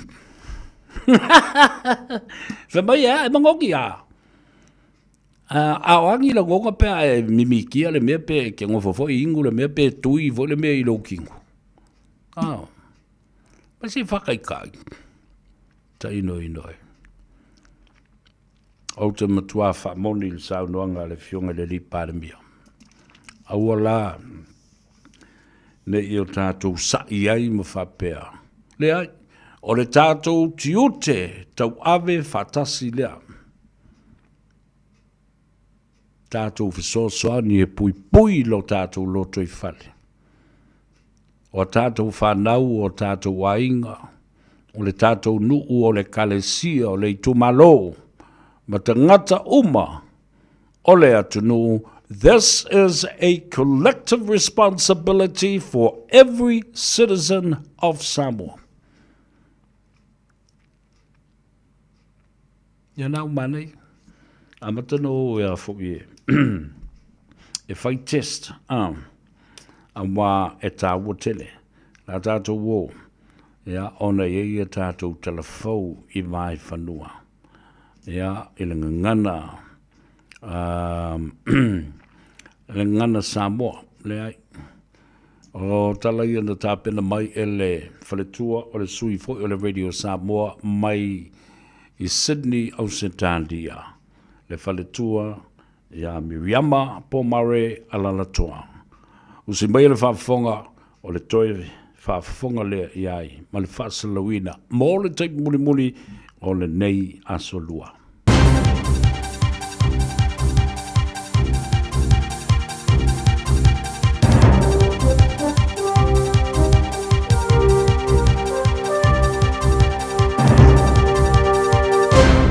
E whaatal whātu se whaapoponga le nei o telefou le Radio Samoa mo le nei fo yaso. Wa whailoe Amerika wa sauni e ofo atu ia Ukraine nei tu ai ngā puipuinga e ono tu ina atu le neito e maluti ai pe a whataunu ina ona tau fia lowe singa i le atunu. Wa whaia lea whaamtalanga mai a Amerika de mai a mai o talanoanga sa whaia i Berlin ma taitai o Europa whatasei masui mai Kiev. Ta ue Amerika o aia inga malarosi o le puipuinga o le hawha i roi whaamaumong o le Article 5 o le NATO ma ta ua i tā Rusia i a taria le rei fo i ma io i ai Rusia. Pai mai Zelensky e tūlanga le leire whono tanga ai le whaingo fie. Ta ue Trump i sana whaamtalanga i winga i res mata upu le nei wala lata lava o na maua se tonu o le nei mata upu ma taunu u i se marienga fide mu. O le asonga fua lao le ato e whaiai nisi talanoanga i staitai o Europa ma le presidente le Komise Europa whatasi ai ma sui ma Ukraine ma Amerika mo le anga i luma o nei tau mo whainga. O le Minister le Home Affairs a Australia Tony Burke o loo mautu pēr lana whinau o loo whaatino le malola asanga te te atuai i whainga le alofa ma winga le manuia e whaia whaasanga i tangata Israelu i le tunuu. I le mai al whaalawalawi le amatanga le neiwa yaso i Bondi na whaiai se whaamtalanga me le Special Envoy to Combat Antisemitism o Gillian Segal e whaapea te tau i le malo na whaia nisi ngā yoinga malo si atu e te te atuai i nei tūlanga mai le o lava le awa onga ma le whiau e whaero atuai lea mata upu i a malamalama i ei tangata mauna awhianga i community. Te ena le Minister Burke i e whaamtalanga mai e tā wai, na te ena whaamtalanga o lo tā wai ua whaatuai le malo, i le whaatinoina o lapta inga i tūlanga whapea, e mei se whaamtalanga i whapea le i whaatinoina se whainga i lapta inga na whaiane, e Segal i a iulai whaatatau i le mata upula wale nei. E to tele wa whaaleo whaitionga i runga o penga ta whaailangi e whaatatau le nei mata upu, ma upu iai le malo Australia, e le o lava la to ngā yoinga matula whanu whai, whaatatau le tau fia ma le whaamuta o ietu ai ngā winga, e whai e tutono le atunu e re ngata i tangata Israelu, a o so se tangata lava. E ui le tele o whaitionga e na whaatino lava le Minister le wha o atu, o lana pale i Bondi le no whanga na tupoe le whaarabrawe le pōna pō, ia ma whaaido aido na whaaloalo malo whaanga mo aingo i lātou nā fia i le whaarabrawe. Mai Morocco, o lo longa whaafua se i le atunu ua mariri wai le aititi mai, pe to tolus pulfitu tangata e peona ripotia le BBC i se teimere i mamau atu. Whai mai le ripoti o ngā taifare le whaetua Safi, le ana matua i a fia, o ta avale maota ua waia le tāwhiwhia e se maide a aidea i le mai au timunga te tele nā fia i le asusā. E tō tele tangata o loo i le whremai mo tonga fitinga, o no manuanga mai ielo longa ma le tele o whale ua a fia i tā whenga. Whai mai le tō tele o tangata le nofo ai lea whaetu o se aso pongi sāre nei mō lātou, ma le tō tele wa le ai umani mea tō tino ua ave e lolonga, o le whamtalanga me le mālolo o whaawau le teminei ngā ruenga la vea ai, mō le sa idia o tangata o loo ripoti o loo le loloa. O O le whaamtalanga ma le wā ai tau le tunu e whaatetele timunga e aluane whaatasi ma le aisa i le Atlas Mountain i le lava i tu o Morocco. Ua tula wele ele i Australia ulua i tangata mai tu walu o mawhaiuna a venatu i Australia au mawaiuna o lamatianga lo lātua tunu ma le sisi i peo le suasami. O le lātou ia o ta ua o climate migrants ua mawha mawina ai i le tala whaasalupito le tunu le fo i whainga e sidia i le tasi vai tolu le tunu maona sitiseni pe amarisfuta siafe na taro sanga mo le climate visa lea i Australia o se madienga na whai le vao tunu e rua e fisoson iai i le atu moto tu walu. E au fia ina ia i lātou ua mua i whiriwhiria i lalo le marienga se tasi o tamaita i averifi mua mai tu walu o se whaafea ngainga maisi. Ta ua le veida New Zealand na asia le pāne meo tu walu o Fereti Teo le whae tua Melton i me le pone le masina taruai le o loo wha mautu i ainisio i lātou ia mai le community a tu walu. Wha mamafa ia i lātou le tā ua le wha mautu le leo so o tanga ma tu ranga wha leanga nu i le taime wha tino ai marienga. Tu waru le isi tu moto pito i ramatia mai swinga o le tau, ma o le neitau mo whainga fisoso nia i ona tangata, e sa iri nisi no fuanga saanga le mu e au mawai. Ma le tana muri wa whirwhira nei le isi pāle mia fōu o le aiai mo le malo o tonga o Lord Whakawhanua, mai le ai ngā tupu le wa si rima iai lanawinga wa sui ai le pāle mia sa iai taruai o Dr. Isaac Eke. O le pālota na whaia mo le sa iria o le pāle mia le wa whamaea, mautu wai mara whai unga ia Lord Whakawhanua. Whasfulu tau sanga na matua le soifua, mana malo i palo ta sfulu ano le sefulu a Dr. Eke, malo ta ua le finangalo le pale mia fau, ia tasi le atunuu, masa ia whaafatai le atunuu atua mo le whiriwhiria o ia. Nono winga lao le isinga i inga le aiai o le whiriwhiria o rana kāpeneta, ia matu ina atua i fo i mo le whaamaoninga a le tupo tonga. Tala ia le video Samoa mo lau whaafonga mai le nei aso soifua.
Lo si ben lo ainga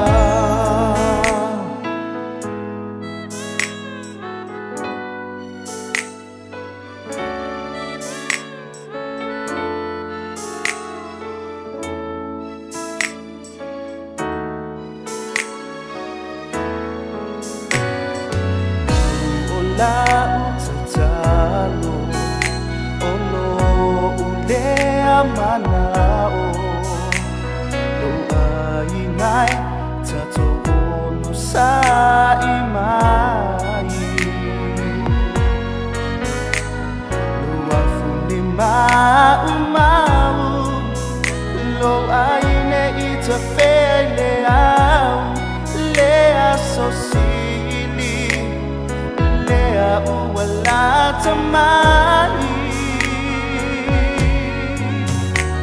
Tatala bema famalosi Ele male sota uatawi Manatu bilo malosi Imau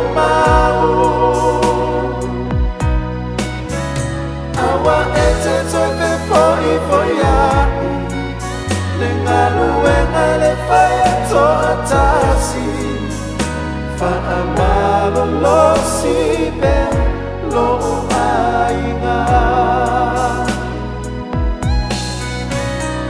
Tatala pema fa amalo si Ele male sota uatawi Manatu ilo malosi Imau Awa ete tope foi foya Lengalu engale faya to atasi Fa amalo lo sibe lo ainga Fa amalo lo sibe Fa amalo lo sibe Fa amalo lo sibe lo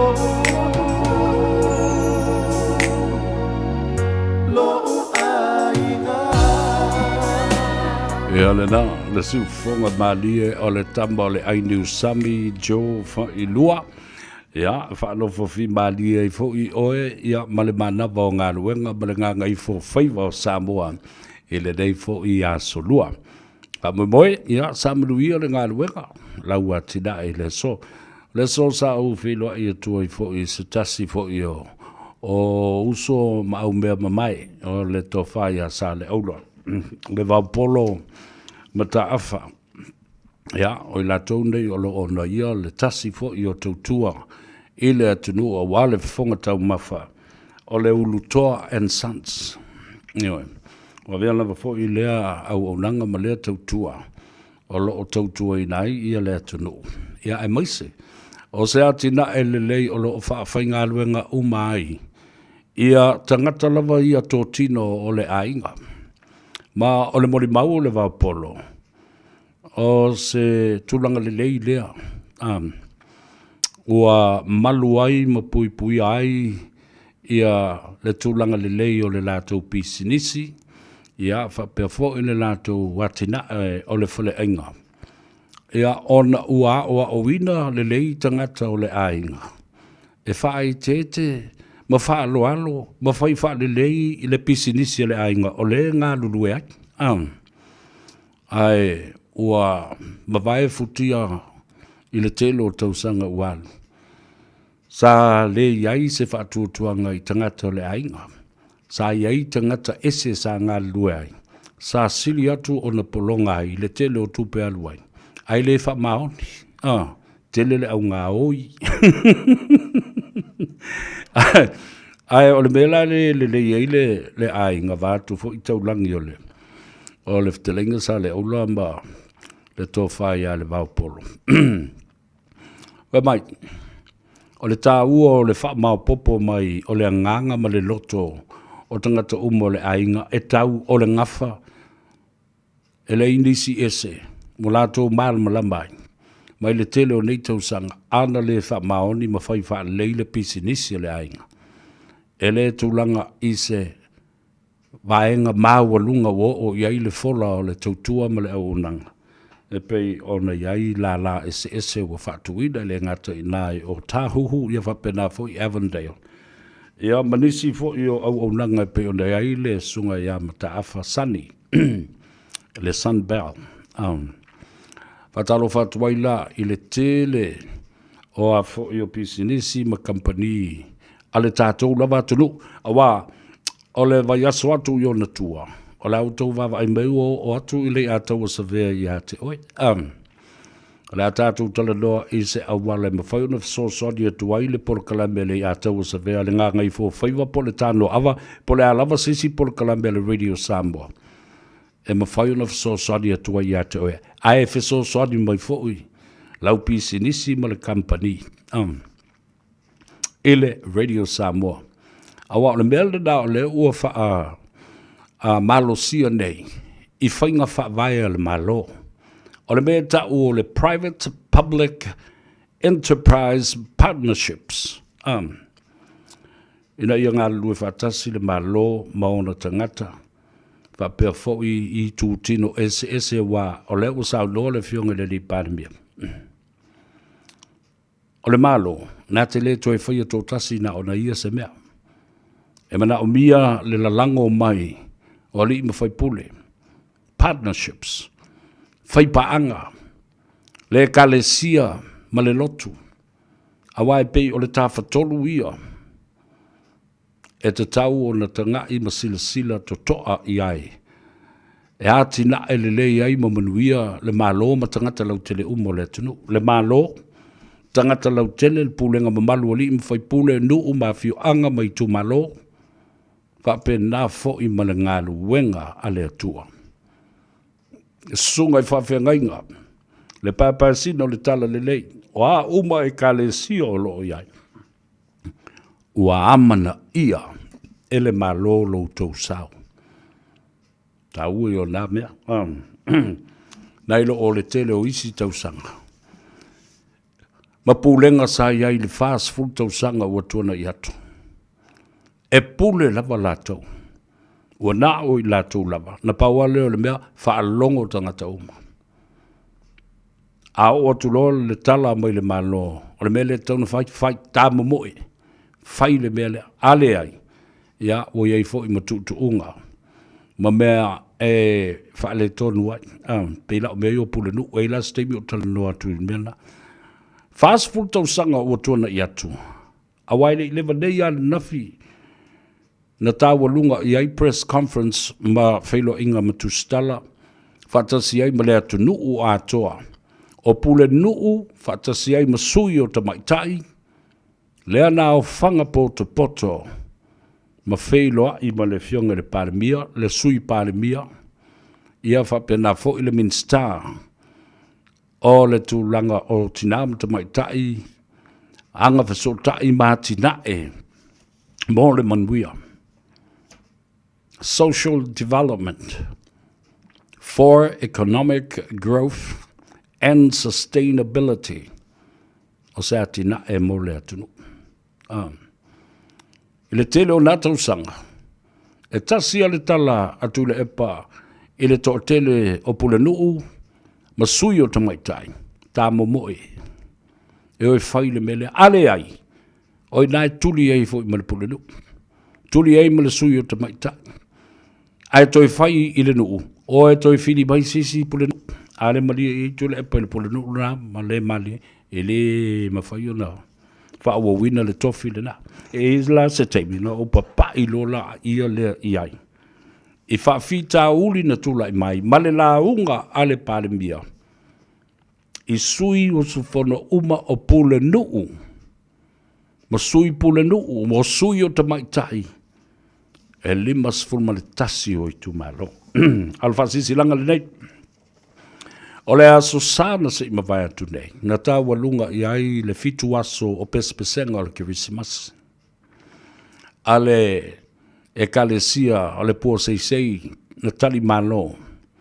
Le sunga le toina. Ya Reverend Elder Victor Powasi mo le faltua ya Salome. Le auta le vau ma le mabalu le kalesia pua seisei i nai mangele. Wa tā walunga i whaafiafianga ale auta le vau ma le au malanga mai e to valus fulu mai lo mātou nu o sālu o fata i le ano amaa. Ia lea la ua toe fau taliu leuto. Ia aolo iai le lātou wha moe moe. I lea stona I asau nei. O le lātou po siva lea. Sa ili eisi na se leni e o ma o atuai ma whaatau atuai se sukalaki lungo le awala. A wale ki lisi masi ma le tau sanga fau. Ia, ma se lole mo nai ta miti pe a tā mo eifo ina ua tau nuu le malanga.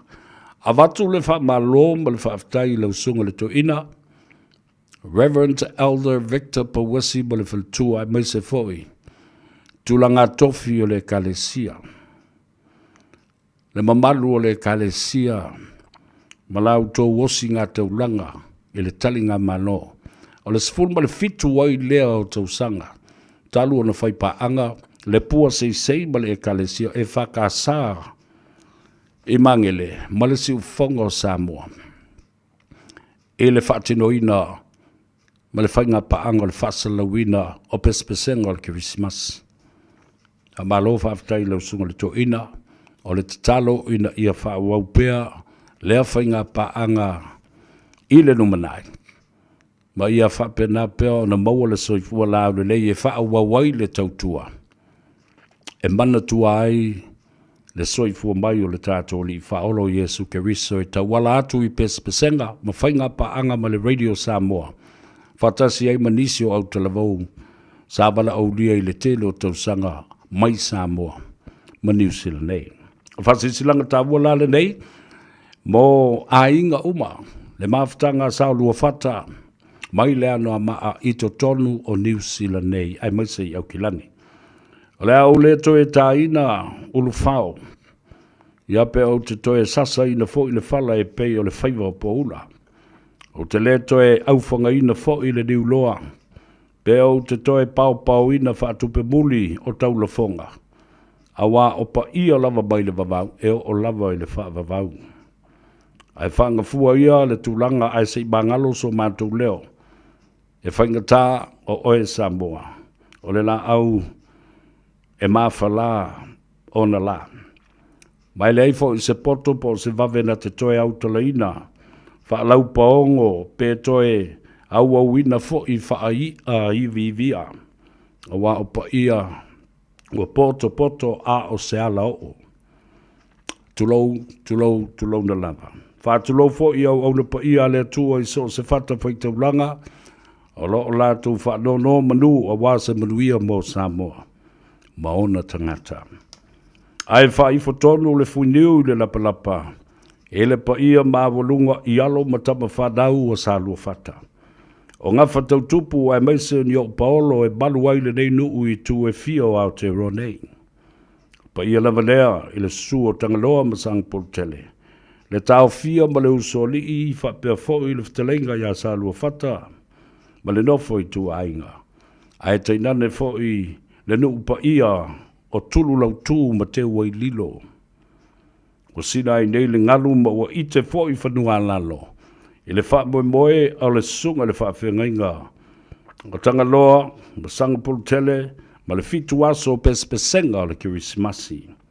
E pei o na wala uina I le nei, au tala vau I le nei tausanga. O lea ua tau nuu mai, ma le manuia I lau whanua o Aotearoa le sunga le whawhengainga ia o nusai soo male e kalesia. O le whamoe, tā walunga ina e sao lua whata pespesenga I le a Susana se ima mai atu nei sfun male whao te sema, lua awhe lua sfun male lima. Wala au whanolo atuai loutou pa ia ma loutou mamalu, o le a whaia le posiva, a le tātou au malanga mai Samoa I le a stona I a saunei, a solua se fulu o te sema I le hall ale metotisi papatotoe, o le tuatusi se fulu maleiva, Noel Burnside I papatotoe, I le itu la o le se fulu I le taiao. So se isa ra e lumoni lava e susu e lava lo le wha malama mauti lo ifo I le mea, na ola matupunga mai ai. Wala au wha lolo atu I fo I uso le tala le lei, I si o mātou mata ngā luenga, ai mai se fo I si o mātou I tu malo pele o le anoa maa, o tātou lava o le ainga ma le uso. Wa saidia le nei wha silanga e le sunga I le wha whengainga, ia Reverend Onusai So'o, male mafutanga o alo matama whanau o na malanga mai i Samoa o Salua Fata i au kilani nei. O nisi whaamtalanga, whafsu taibai le tātou telefoni, o lua fitu, lua whaono, lua o lima wha. O lua fitu, lua whaono, lua o lima wha. Ia lana, wala watu le tātou nuu, paanga tō tino, tātou whiloa iai i le aso. Tō nai aso nei le tau le tūlai se fulu le taiao o le hola, ale e kale sia mea tutisi i papa toitoe o le tuatusi sfulma le iwa Noel Burnside papa toitoe i tūla se fulu i le taiao. Ia le na, a me moe la utangia mai, ma tō telefoni nisi o tātou ainga, wome masani. Ia, ole a tātou. Si kako whiloa i la le kamakiki am popo vole rengo ia Harry. O te i le mātou nuu i aso i awa o e mali. O le mātou ainga e ngā lulue i uta i lau ele tau o liu liu. Ele ai ma se o ngā ele i le tūmalole nei. O puna vai, o awala sopo, au tele i savali. Io e mai liu liu se io o i fatu manawa se io o i olo senga. E o atu i le awala e te tūlo i lunga wa tūla lata i le bongwa le nai te wha i foloa wa e tau i tongtonginga, wa e tau i whalealiti. Savali e ngā kulipovi e ngā kulipua ai vawa ina talo whai. E le mawhai una ngalo i o mawhau whaunga. E tū mai pēr lo uta maa i o luma i le telo teimi mata sa vali. E asa tu le awala le nām. E sopo tuai i nā e o i whaleali. O tuli ngā povi, o whanga ngā lupe, o whanga ngā pea, o tuli ngā pua ai vau. E matautia. Ia. O le mea la mali e. Nā o walta mai titi. E ammo le amonga mai yuta. E sau eleima wai le solfanua. O se mea ola e ese le tāua tele ma le tele lo nā ngā. A o ola ina o walu i le aso tofi e ta pena mai i le mea le. O tangatalo e ave whaatau le maketi le aso tōnai. Ona mai ala i leo le whaatau ina o le tangatalo. O popo, o luau, o tāwanga. Ona walu lola ia le e ave ia le tupe. Tā aia o peatanga. O walu lola le i mota. Awa. O le teimile nā. E tia i tō tasia o i tua. I le mātou whanua. I pai leik.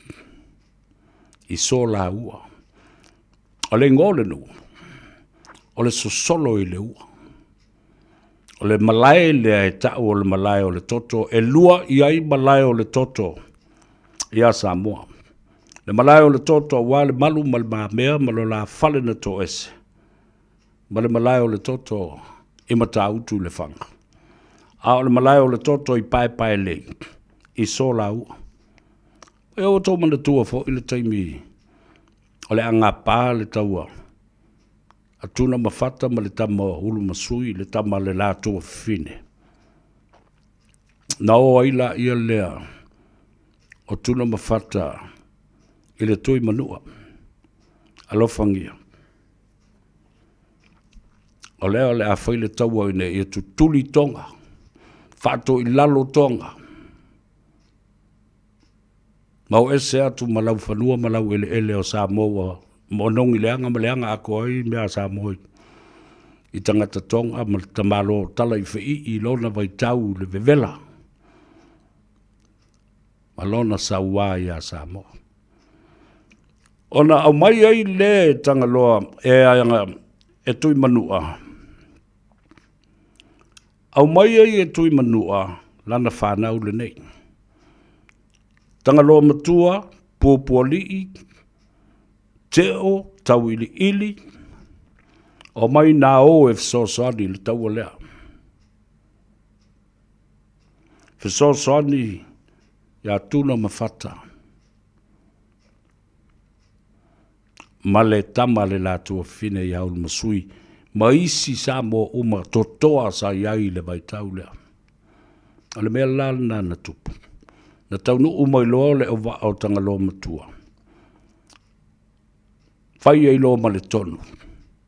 O le angata iala tuna mawhata. A o tanga loa matua ma pupua lii. O le anga uta ala. O lona winga. E tau inga tai. I malaila. Iala i pata. Awa o le nā i tū a toa o le tāmatangi. O i nā sa wha lepa ai. E a matanu i one one. Ia le tele o mea tau. Na tā pena i aile au tau a Samoa. Ma le lātou pese fo leo le mata be. O le tonu lana na whai. Ngāta iala tūna mawhata maunu masui malesi vaenga. Ngā uta ala tanga loa matua pupua li i te o matau ili ili malesi vaenga to sfultasi na o mai manua. O le mea lana tupu. Awha pea e sao mai se tonga mai i le ngāta iala. Ai sopo mai i ngā uta ala. O inala. E whawhasi atoa atua i e tanga loa matua. Matau ili ili ma pupua li i ma te o ia tonga nei. Wha mai la ina ua o atu i uta i ele ia. O ina na sulu atu tonga ai le iaise sinora. E to tolo ile manawa so solo ile ua. A olo o so fai mai i pelu manga ese o pou valu pou vai a upenga uma sa fa o ngā e sa mo e nawa i tau o tau manga ese fe mai e la bea e le sapelu po le anga ese e tipi mai tu o le tua ua o le ua wana o le pala o lo so solo ai lunga o le toto tu laun fa funga le tunu le anga o mea sina ia malangi soifua ia e le malama ile to tele ele la ia na fa ingoa loa e tanga loa matua ma le whanau o tui manua ua sola i le ua sola ua ngoa lana o le nuu na wha ingoa ai o le malai o le toto o le tau a tonga ma Samoa ma le whanau o le tui manua mana ia sisila lai o le alale na o lo wha ingoa i pea o le malai o le toto i sola ua i le maota i pai lei ma le maota o mulitalo i sa lua fata e ta ua fortuna o le ami ngā li i na o mai ai i a mulitalo e tau fofo le wā e na ua vale fongatia i e lua o atua ma tula ni o atua na toe momoli o i mea iai tamo le punefu le vāo tanga loa ma sang poltele o lo ta oto ai pēr le fasi ele ma le maota le nai o mai le so le maota mulitalo le tal no atu o fortuna o le fotu ina ina ia to e maua le vā le lei ma le fealo fani o ia e lua a wā tanga loa ma sanga poltele na ia file mbu le tātou nuu i sa lua fata i le anoa ma. Toi fo i mai la na utala i le mata upulea. Ona o le ai o ni solo fanua i tua. O le nu uma mātou i sa lua fata e tau titi ato fula inga ma le solo fanua. A e atu lunga le enga ma le pi onga kū fo le anga i e ilo i tua. I ele i o solau. Ia, E abo mai a I tua, ia meo popo, mo talo, ma meo fuamata. Se tau mai le ai salua fata, al mela na fai. A o walu lai mo moli ia talo le maketi. Fatau talo, le asto nai, ona foi mai lole mo moli ia le tupe ia la vea ma lolua ia li I le mātou tinai mo ta. Al te mwhole nau o muli talo le mātou te mā. Toe swafa I le swafa fale o polu e ngafa fo I ba upo o tangaloa masang portele o le pale a aesina. Au saula ina e toe o le afiafi. Wa uma le whatau talo I tau I le bakiti. Mo mori mele tupe I mota I nai o matua. O na alu lola I lea e whatali le pasi muli lava a salu o whata. A le pasi le na e le watu ia pia alu e tau I whalewha. A o soifua le to ina o toe tā siui masio na whaletua ia langi tai le ai. Sa whai ele whale o loa tasi ale na. E whatau tasi uma I ai. Sa lua whata, lufi se iwa ngā ai ia o le whale o le uso ia fereti ma oli. Whafsanga I tonu amale wala alu I utai, alu ngā tai o le whaleba I le flufi. O tō se sila lai le mamau le me la uma iei ia me I utai mai e fua I ngā tai. Ai amo mai le ua. Le ala le nā lai o na tele solo whanua le a tau sa vei tua. E ofo ta ngata whabea, sole ka whiwhi. Ele I leva a leva vai atu. Ua ono solo whanua. A o solo whanua. Ele whaatusalia iai tama I manu Samoa fo ile leo le wha le e wha o ngā I tua. Nai tama I solo whanua wha pene. Ia le papatua. A o solo whanua ale a tau sa vea. E wha pena le maua lulunga. Ai whai o lātou se vai. Meo se vai fo lea ua mea. Ai tau tisila fia Samoa wa leta ua tua o liva nā me le koe loka ai sisi ngāmi.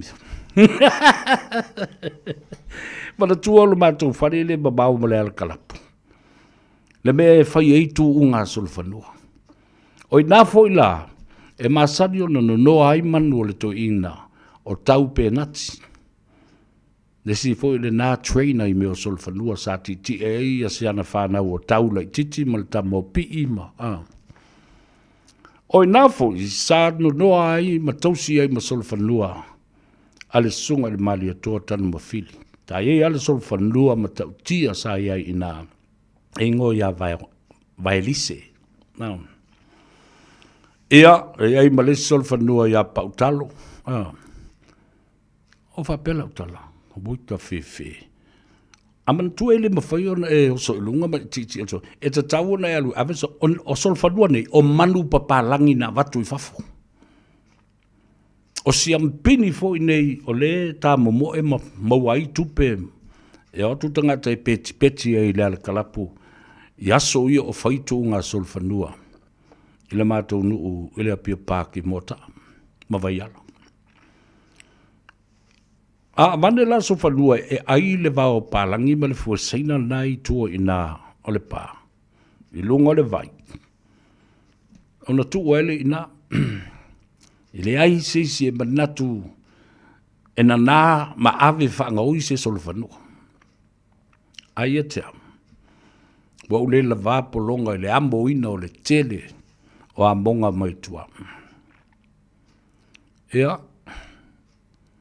O le mea lai fai, o so valvali mai lo ina, o a fiafiane, tasi ala o whalongo e manongi sol fanua mai le mea. Ua tale le sol fanua, ma ua tangi no ma le sol fanua. O whapela, oh my goodness, o lo o whaamanu ianga le mai le tua. Ua maua la o sol fanua o te ti e ai tua. Ia le mea nana fai, mana isi o uso. Lo keni masawai sa mātou sa vali mai solo whanua ma whai whale lei pia tanga ma ti e mai ei lo ina. I le fiafi wa pongi sa. E leilo e nisi o mea ola ia, wa leilo loa mai I tua pā o le ala kalapu. O leilo po whewo iai. A o mai ile mai vau o na eosole ilunga le solfanua ma whaatamo e mai. Tau mai I laulii. Ia, e te sau lau o tā le sa e te oso ilalu ma teita I le solfanua. Se ia o fo I leisi tu. Le vai vau I le vau I nā ma o I loa tu anu. Le lea I lunga. O atu I loa tu anu. O lai tā le sa. Ia lele mai nā. I le vā o loa tu anu. Saua I nā I solsolo. Se I o le lei I tuā I malai o toto I pai lei. I so lau. Ia le na. O solo whanua le nā naanga le lei maalo lofa I lo a inga maunei. I le titi e tuā I liu ma le whao ngā ina. E amo mai I amo. Au whalongo tua la e su e tangata fo le mai e ile sol whanua sao e no ia vai. Lisa wai le mbuli sa umanu I tua. Pea whai matu tu unga mal whanau le. Alo au filisi, rash. Ledi whai whi au I au kuso, ma ledi I pida, ma haini, ma I lato uma, pepe. Whanau stoi ina. O ainga maua lia ina. Pele o sa o lotonga ma I lato uma. Le mea nana whai. Nao ngā I o nei solo whanua. Ele anga I tua ma le tausinga o le ainga. I so la ua ma le malai o le toto I pai lake. Ia, le nā. O le tala le nā. O le whalongo lama o whamai. O le su ele solo whanua I ngoi a vai lise. Su ele solo whanua I ngoi a paukalo. Malelo. Lai abo a monga I kua.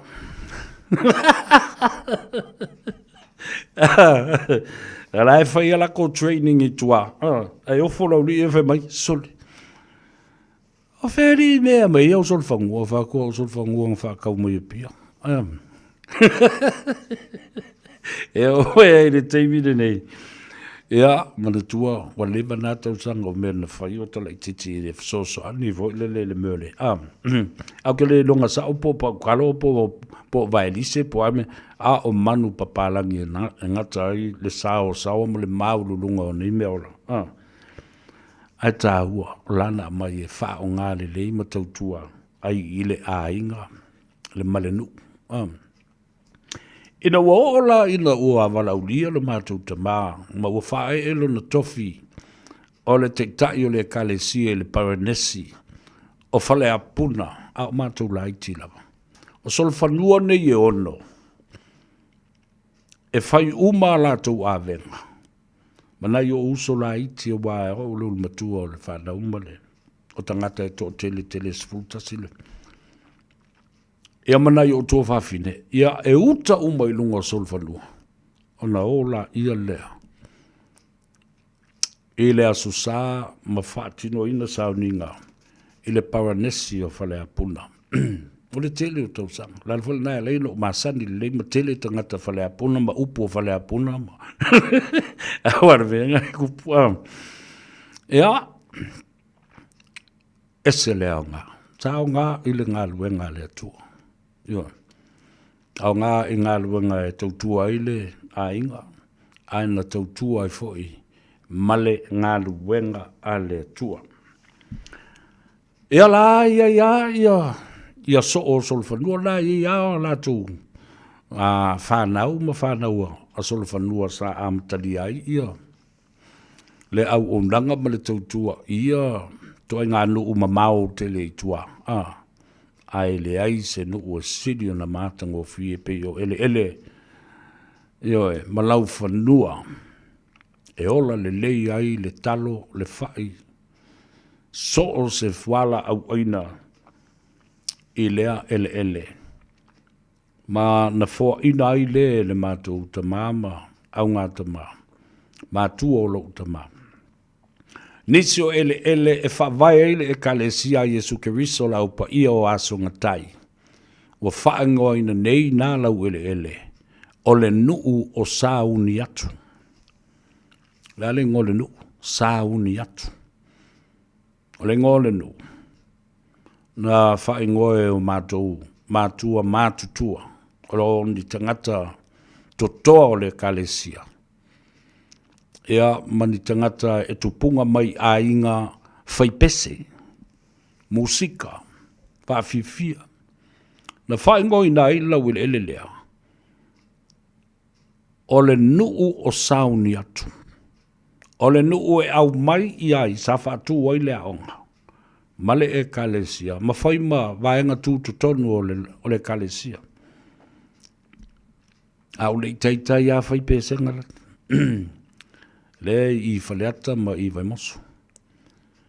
O i, e au mai i ai whanau o le kalesia.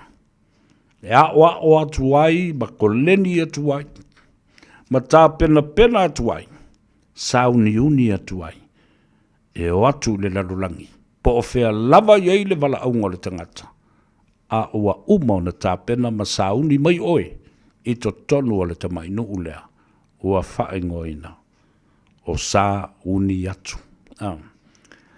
A place that is called Sauniatu is where you will begin your journey.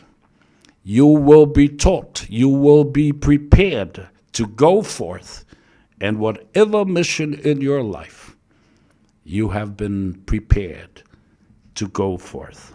La tale pese o le vi o le mātou nu ui motaa, ia e whamanuia atu ai, i le au whainga aluenga malava ua manawa, ma wanga i atu. E o se le tā vale, au e ke alu maawe se mea so le whalwhainga aluenga. Ku ule lei me o le whalwhainga aluenga. O le ala le mea o le awha o ngā e tangata si fipo le la o mai e whaile ngā aluenga le po. Ia, le pese lea le vi o le tātou nu ui motaa i le vai maunga, ma le whale tui sa mau. I manuia le mā nawa ai o ngā aluenga.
95.3 Amo.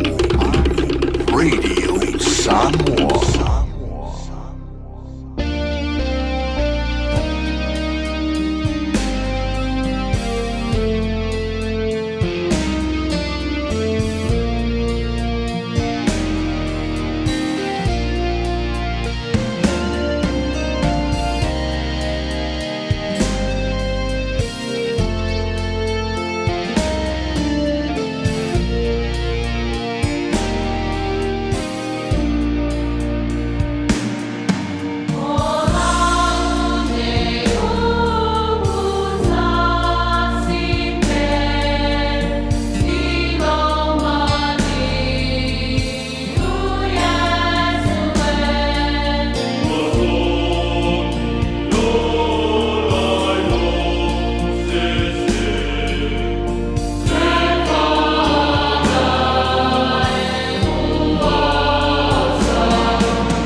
tai ua wha mama e mai ai le la na yo fofonga ai ua whai ngofi e uma mea e whai ngata e whai lawata i lo umoenga wa ainga i le pongisa i lo uola ae mafuli mai se maua matanu mia ita o si ale ngata ae pupula peo ita e o oi le oti e nate le tutala ina e le o ale lofa po o foringa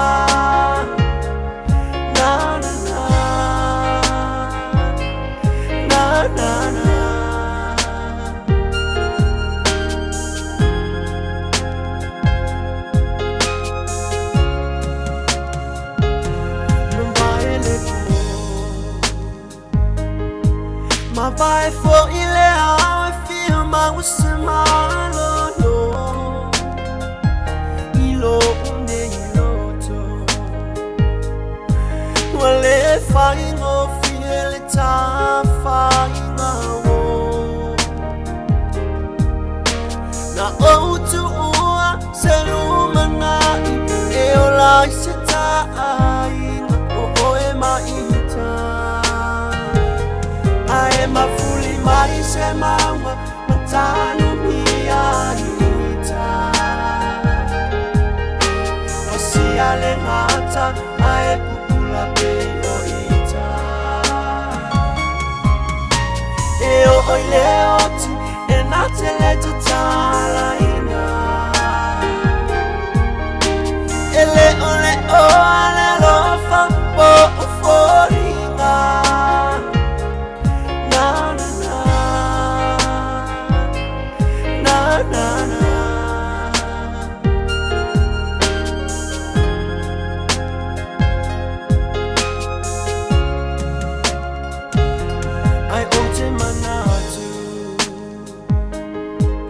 Sunga e ale lofa na ofa alua tu e yai le winga le mafana fana ya fusi ai o e maita ya ngalo ita ilo lima e le fanga lo ina le masaninga ae mafuli mai se maua matanu mia ita matanu mia o si ale ngata ae pupula peo ita ae pupula peo e o oi le oti e nate le tutala ina e le o ale lofa o foringa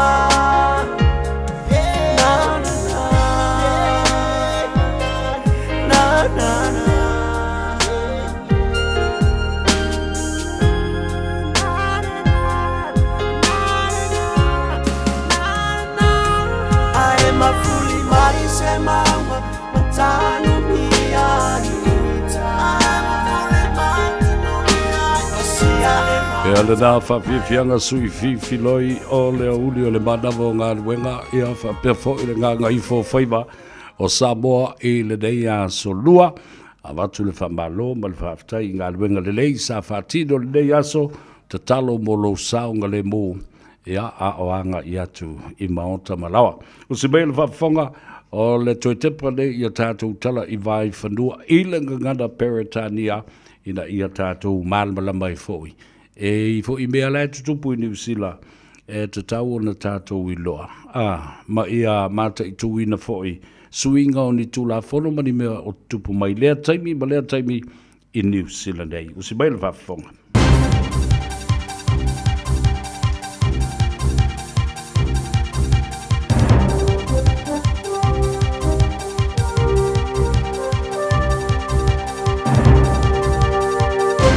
In this update, the Finance Minister still aiming for a surplus this decade despite today's bleak economic news.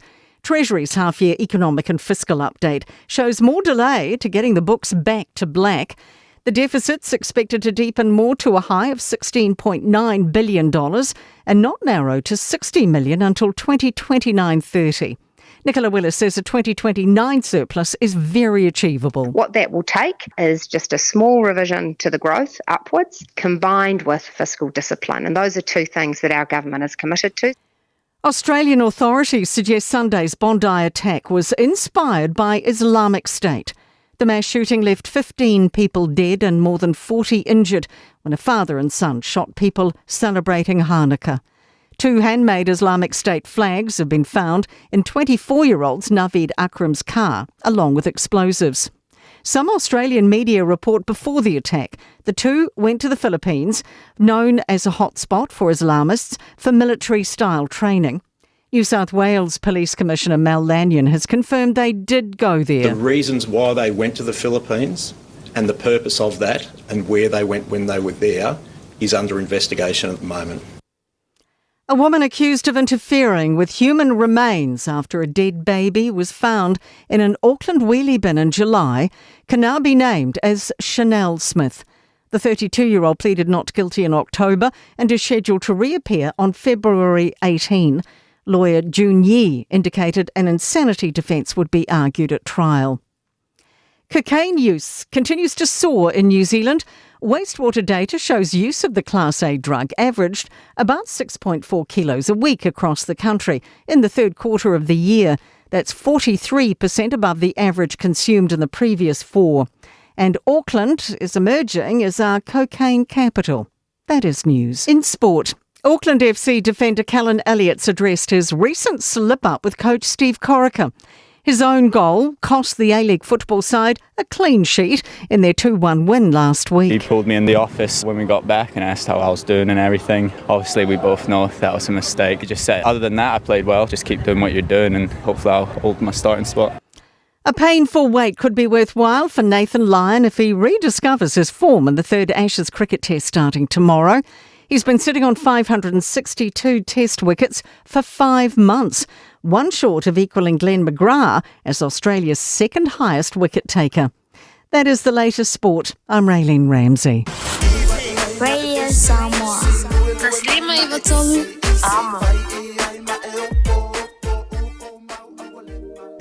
Ea le nā Samoa o tātou telefou I vai whanua ma le toi whaasalawina lela o tātou whaalongolonga tune I ai. Se fulu ma le ono piliona tā la le deficit ale malo o New Zealand e. Alono winga, tua I tūlanga wha le tolu fo'i ma pangatia le tamau a inga le ua whengai nei ma New Zealand. E le ngate le nā, o le ua wha ingoina nei ia le aitele au kilani, o le capital of cocaine, or the cocaine capital.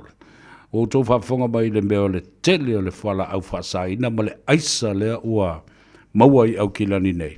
Ia le mea lane nā ua tūrai mai I Samoa. La le fo tupu mai I nei. Ua te tau fo I la o na whaia se whasota inga.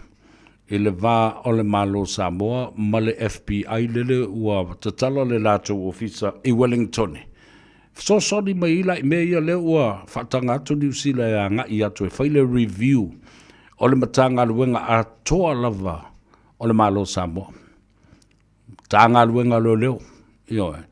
The review will be carried out by the New Zealand Police with the assistance of the Australian Federal Police. Tautia le mea le nā.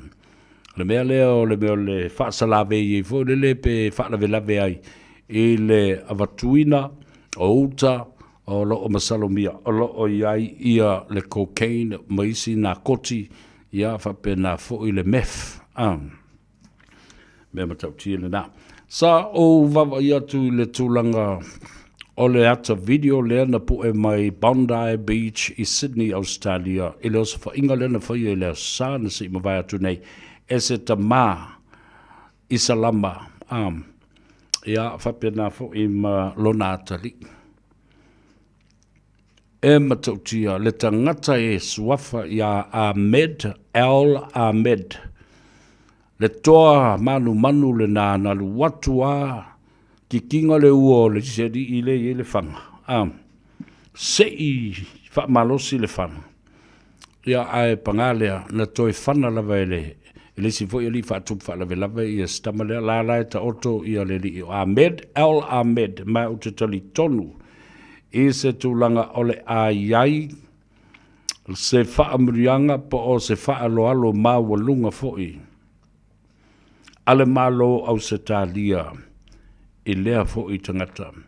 A wā ana le mawhai o nā ese mai e le tangata le whana mai lima o le to ina lea na whana i leo.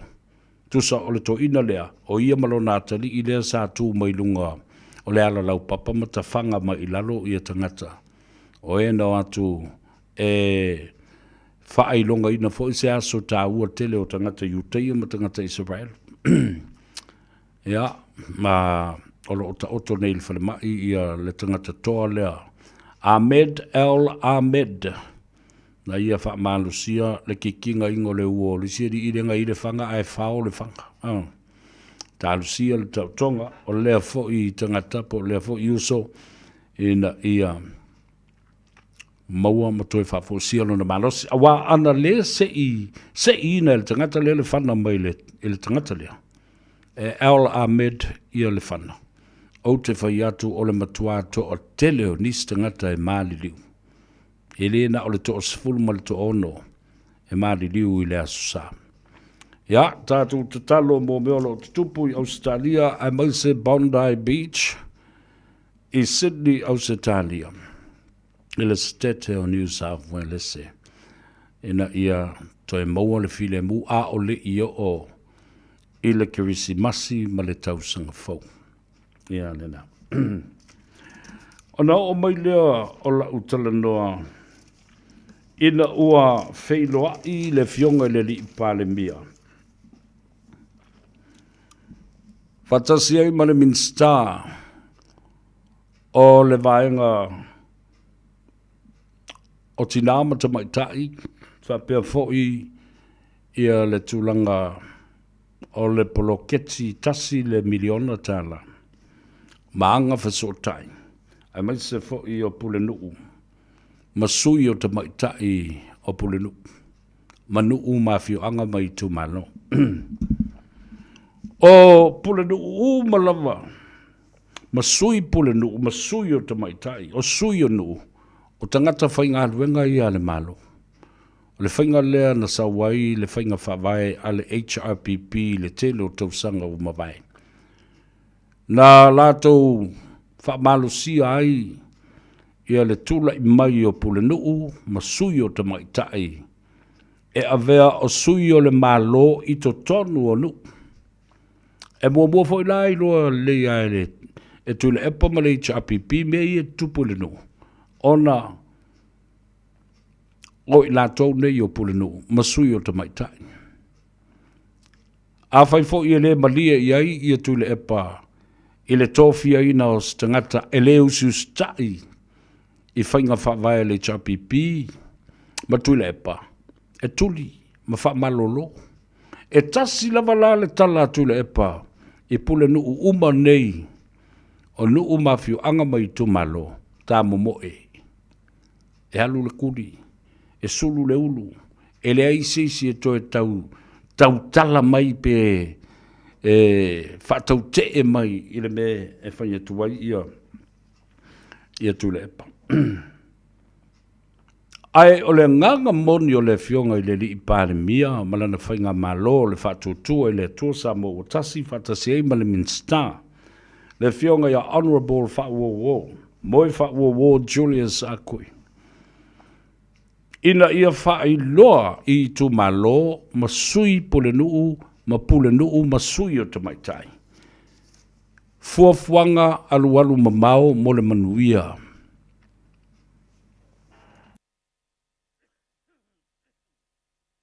Ale whainga malofo.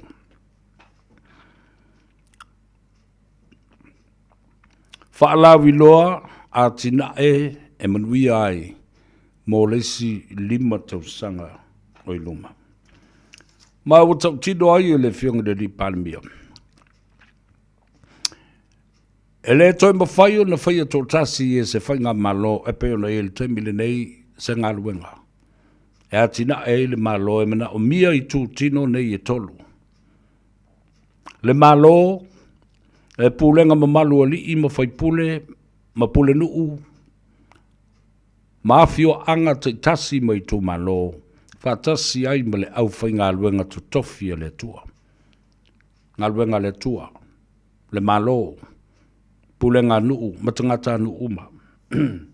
Ma o te tau ai, ona ngā lulue whatasi mō le manuia lau tele o le tunu. Sau no le fionga le li i Panemia. Wa umal palota. Wa umal palota. Sa tu ina tu fo i le avanoa, ma le saulo tonga ia te utou umo pole nuu, ma sui o te maitai. E o e whai lau tau filifilinga sauloto. Po ai le whainga malo, ma le pati whai tau te langolangoina. Lea lau wa umal palota.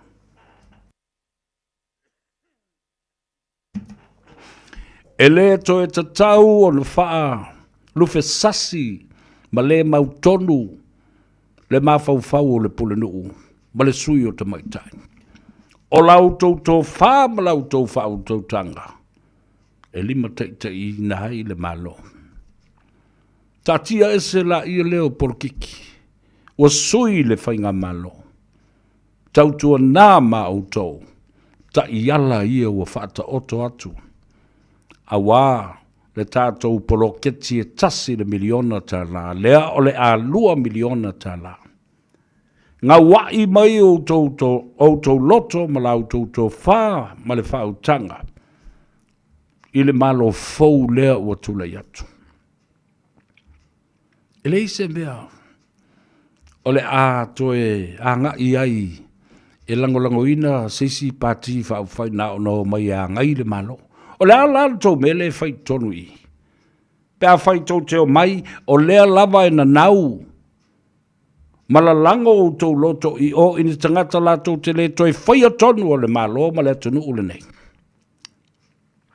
E lea o ngā, e siri eilo wha mawai. Ai tofi mai nis tangata, o lo i ai le la tau tele tununga. O i e mau ai manuia. O atina e ia e manuia ai Samoa. Ta tia e se lo le porokiki, ua oma le palota. Faiso oio le tala lea, a le fionga le li Panemia.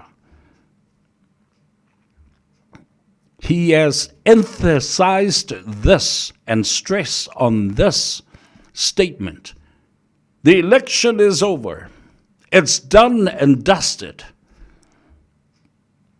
You should not still be uncertain of who the government of the day is. Let down. La ngai te I ai o le polenu, a lai te bafafo. O totongi oi tula e pamale chapipi. No. O lo totongi oi e le malo, o oe o le sui o le malo. Le malo ua tu, le teimile nei, le malo le aso. The government of the day. Whafonga leo tō polenu. Masui o te maitai. Le anga tasi de nei I tu tino le malo. Na wha a upenga ina e tuila epa ma le HRPP. Lala wingo le talana. This one side of the government's body was weaponized by Tula EPA and HRPP during their regime. What is it? And how did that happen? Auto balbalama leyai. O ina tula I mai le tele le ngasu ma le ngau sa. O le pule nuu o le HRPP. E fiu e su e pe alu watu le sui o le atau vai lalo le fua. A le whatuatua I le tua Samoa o tas. Lal me fai, sola, lafi. Fai mai lea alofanga, fai mai lea excuse o le avanoa, o le a, bla bla bla. Aia, e la lango o yatu le epa. E la lango le chapipi. E o mai lava le taimi. Le a whanga solo ai. Le whai ngā whiliwhilinga le atunu umala na whai ngā palota o lea lava e tuli tuli au pū e le sui o loo fia tau wā. Mole fast. Wha mole saini la ta pepa. Endorse. Wha maonia o le sui tau wā. Ala le nā. Tau te malama le leisa mo i ai. Se sila. I le wha a upenga ina o lea i tū tino. E la lango i ai le malo. E ta tau le fasosani, i le malo, i le taimi le nei. Ai fia pule no umi, fai le mea ta ua mō lou i tū malo. Se i o fo i leisi fai ngā palota, o na e alu la ia lea, e fai lau filifilinga sa loto, po o ai leisi pati e te manao, e tū lai mai, a o po oi le sui, e te palota i ai. A fai fo i o oe, o le a e alu, i le fai ngā palota wha mawai lo tofi, e pei o na fai a i sui o fono wha vai ai tu malo. Lango lea, wau tau a fia i lalo o le payroll, a le malo. Can't you see that? Au a mioa i e tuai masui o tamaitai, matina. A pio mai a ma sola. Ia lea fo i le pule nu. O whapena fo i me lea mio le sui o tamaitai. E sa tātou whalongo umai. Ei whai tau whalongo matamata. Ma wawa ai i whainga tāna tūlai mai.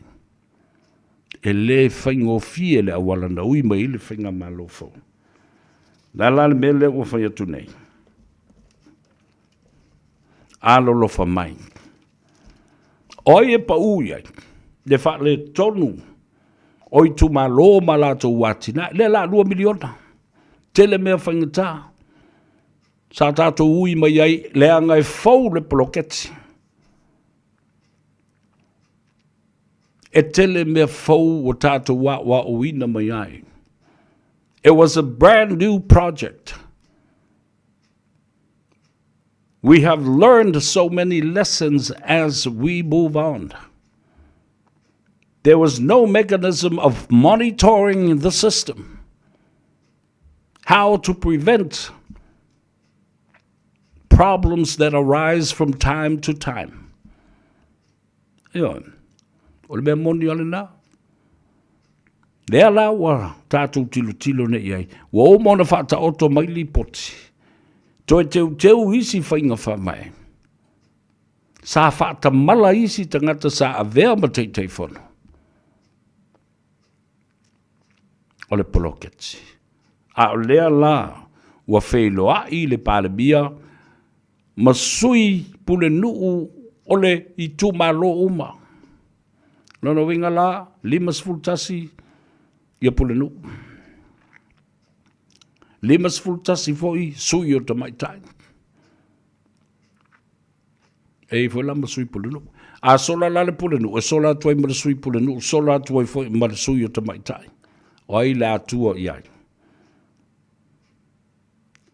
Na i fula ia le taimi o le whainga pānota. O le wha maonia, le sainia, o le pepa e mawhai, ona tau vāi le si sui. E mai fole ata. Wow.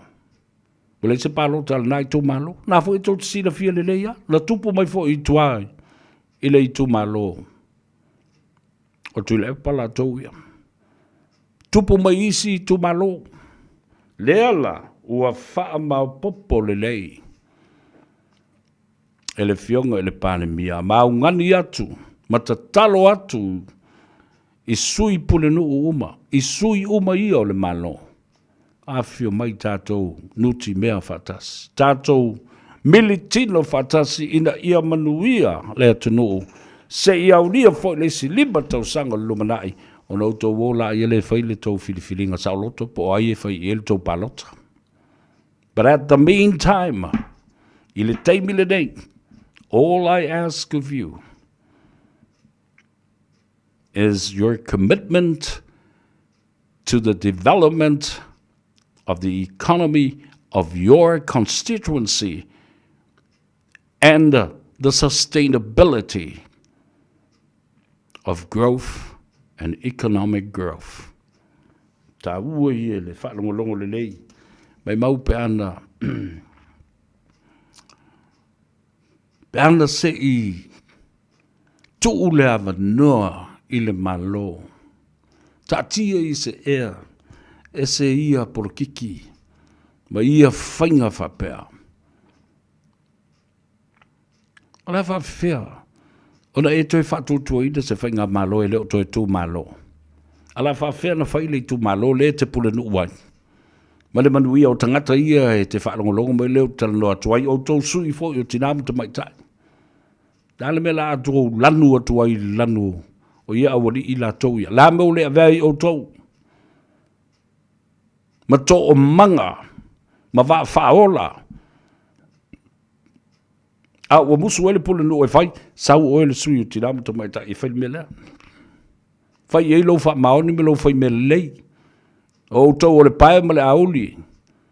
E wha le leia a toa meo le tu malo lea. Ia. Tau te le wha awhetaia.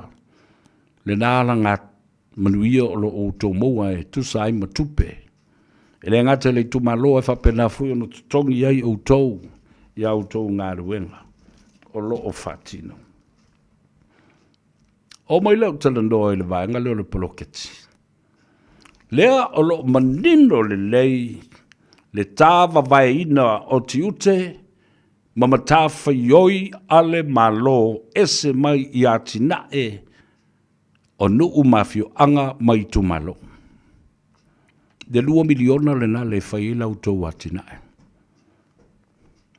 A wele loa. Ele te whono po whele me a mata atuai. Te sila fo. Tiu te lava la tau ia. O le malo. O le whaatino ina o ngā luenga. Civil infrastructure. Civil services. Whaale lei a wala. Whaale lei le tise. Whaale lei le suawai. Le soifua maloloina. O a onga. O mea te tele. O whela ua inga. O waalele. O mea o mana. E whaatino. O le wainga o tangata mātutua. A tāwa vai la tiute ma Faiva. Ele ai se mea le tu malo. E o ai fu e whainga ruenga I te tau na whaia ele malo. Whaia wala te tele. Wheso soani foi I le whaatino ina o le whaia o ngā wala ngā lue. Ai a auto. E le ala o wheso soani atu le tau polo. Ke tipe a whaiwa ele lore me amata mai ai. Lan me le whatau se pasi le tau I tu malo e la o I tamaiti I le aonga. Ma toi momori tamaiti I le aonga. Lan me le fina wai le tau te whono. O le whono whaavae. Ale I tu malo I le 2 miliona lea. Whaatane vai a tolo I tu malo. Tu sape I le peipa le ola o le tiute malmatafa yoi ale. Malo e whaola le suawai. Mai e saunga le mū le suawai. Na lan me tu te leo I uto e whaile mea le nā. Manu. O ola le suawai. E iai taimi le anga. E le suai le suawai. Pēsa u foi. Ua ena. Ua elea. Ua tatafe a lia ma ua pāpā vai tafe. Ma saua ile ele o le mawhai o na tau mawhai na ile I tu malo le suawai a le nale. Ua utou tapa I a lātu, I a utou tane vai ia o whai.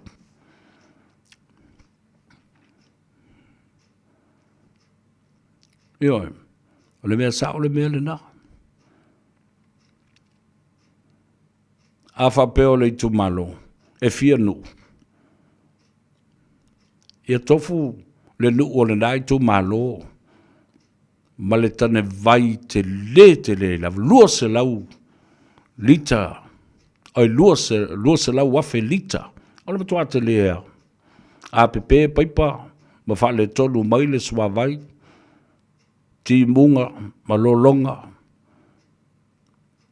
ma fa le ngai nel sua vai a le malu pui pui kau ke ki vai e le e tane vai ale tātou tu malo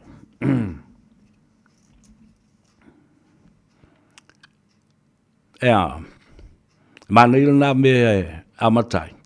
Le sila fia le lei ele o le lei le sapalai o le tise o le ngālu wenga le malo e tau na fai.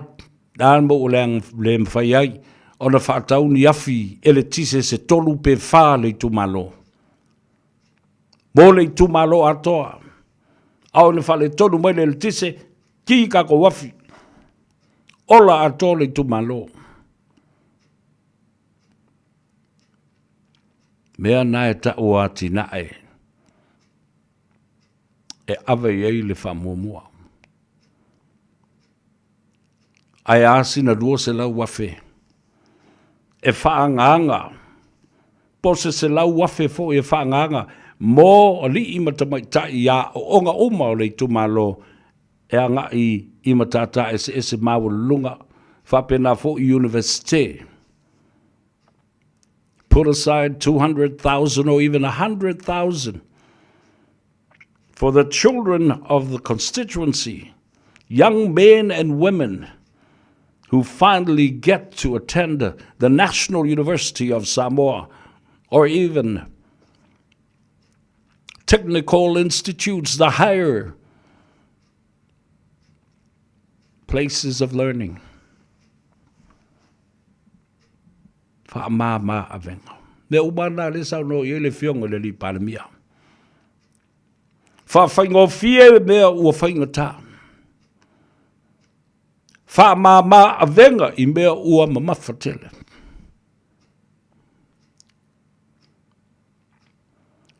La ya tina ena ya mata tuai. Ai ala pete ufe mai. Ua whaanganga ese leisi lima se lau wafe. Ua whaavai ai le tama I local bank ale I tu malo. Ia oki whasaolo ma whare tupe ia. Ale ANC de male. Maisi whare tupe lai ai. Ua whai le whare tupe. Tama I whare tupe ale I tu malo. Ua leo toi o mamau. Ai muri tai whainga whawai uma e set up ai a loaning financial institution. Tula whono. Muri tai ai. E mawhai e sos tangata o le tumalo o na aita lafu ai. Mano no mai ai. Isi tamai pasene ai mawhai o na toi to tongi. Ma tongi lea tupe. Ile tamai whale tupe o le tumalo. La me le fai elo ina ele. Ele fono fa vai. Al me ta wo tele me. Ta tia pe nga lu nga tele le malo. E wa tu le malo e fai mo fa te nu. Ia vai nga na. And that is the separation of responsibility between the government and also the constituency. And the $2 million project that has been promised for you for the budget 25, 26, 26, 27. Kai kere ngai kupe kalango ngai kamayo re a kau aya lelo umona fata oto mai le mea fe ai Samoa talo lava Angel Nathaniel talo lava malo si fuman we salama to Robbie Lawano ole uso ya Fanakin good boy ya va per vol to mai tai o mona matautia e si te mai tai lo te va tu lo mafuta mai inai Filipino Sefo Nicolau talo lava malo si fuman o so fatasi Maureen to fele talo for to you Rhonda Wright fa wina tanielo Ia whapea fo i le tamaitai. O le sunga ia ta'ala Sunny Tuilangi, Christina Tanvasa from Melbourne, I believe. O le tamaitai o Boss TV. Hello, my friend from the Philippines. Malo le soifomanuia. Yeah, welcome to our channel. And Hans Webster, Talavalava, watching you severe from Perth, Western Australia. It's 15 minutes after 1 p.m. this afternoon. Talofa, Yamalo, Ngalue. Oh, Sueda Matotia, Maria Fuimono, Naoia, Toa Leota. Talofa Maria, Alole, Soifum Via, JS, Seulia Lee. Yeah, for me. Ale lope ke ia ua whai ia se whai li pua se isi kumalo. Ai sa o lele. Nale be le angai. Le hati na e le lei le na. Yo, whai li pua ta miti. Whapa ia whe pulea talo whalawa. There are so many projects. O le tele ia polo keti le lei.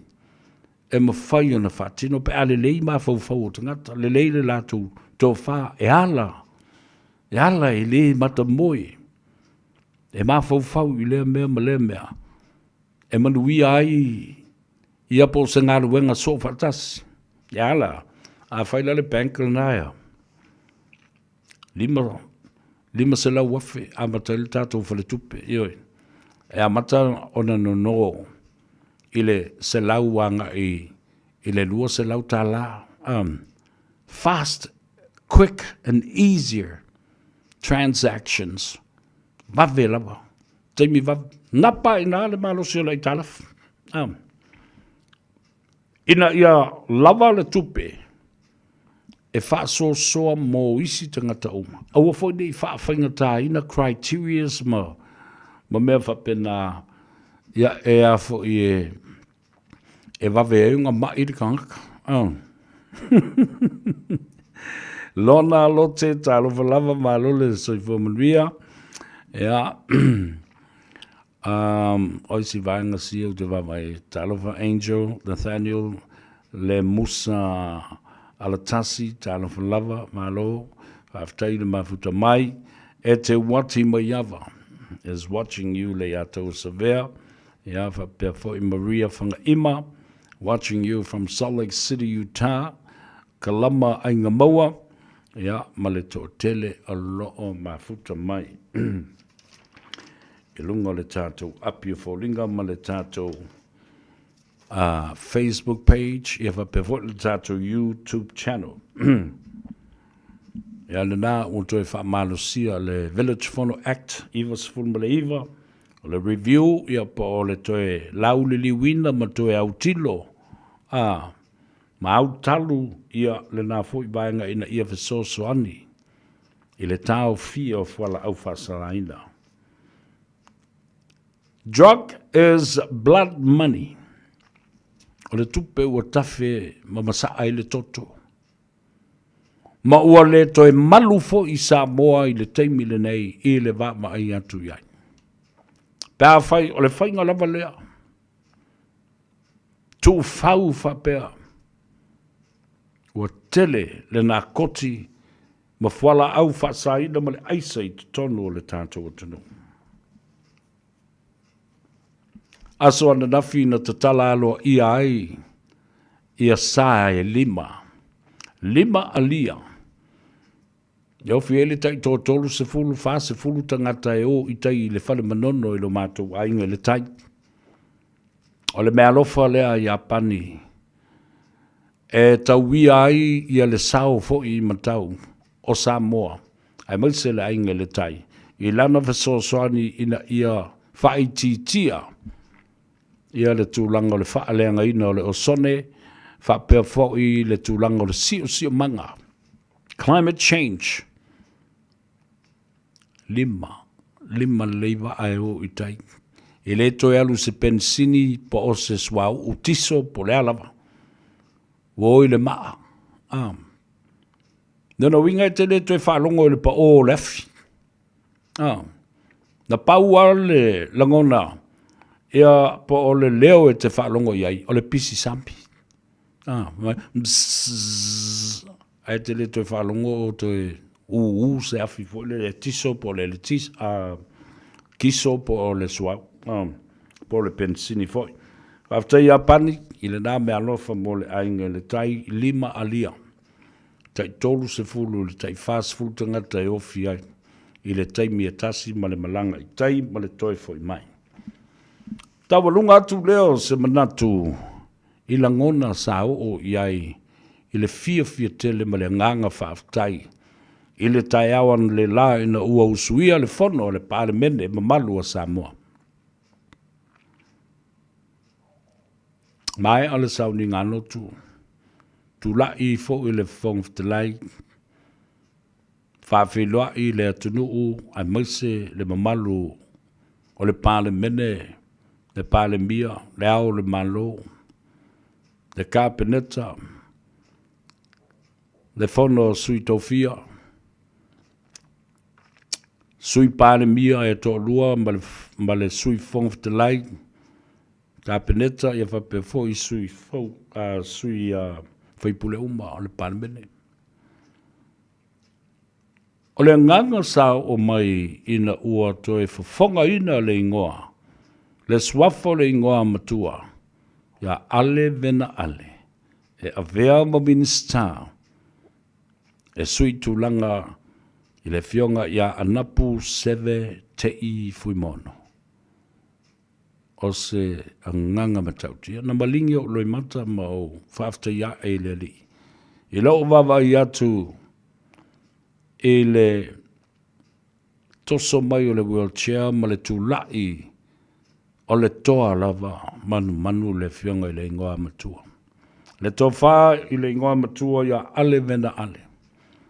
Ma o whaaftai ai i lona talia ina wā mana tua foi i le taimi mua le taamilusanga mua na la lafo ai tofi minister e le ngata i le toa wha i le ingoa matua ai whapena fo i le toe uluteia o le maota le toi ina matua vai atu o na taulangi tea pe ato.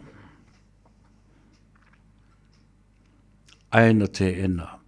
Ma momoli mai le nganga whaaftai. Ona o le amana ia o ilau. Peita iane, ta milusanga lo na lua lea o ta ai le longo. E ina o malolo ai le fionga le tamai tai sana. O mia le tofi minister o sa fatatas. O le minister o si manga. Vao matua, le suavai, o puna oa whale natura. Oka. Yo, o una malingi o le matona lo o lofa le toina. Tasi le toa, manu, o le a inga whaatua i le atua Samoa utas. Le ala o se ai le tau whaile ngoa matua, sanga iane ai o le tai. Mai e sa safeni u o le wanganga fitalai ma le tō whā momoli i lau tō whā i le ingoa matua.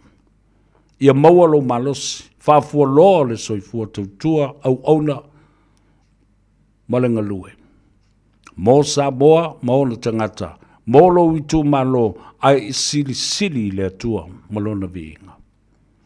O lo whaanga nā muli pō le nei e fiafi.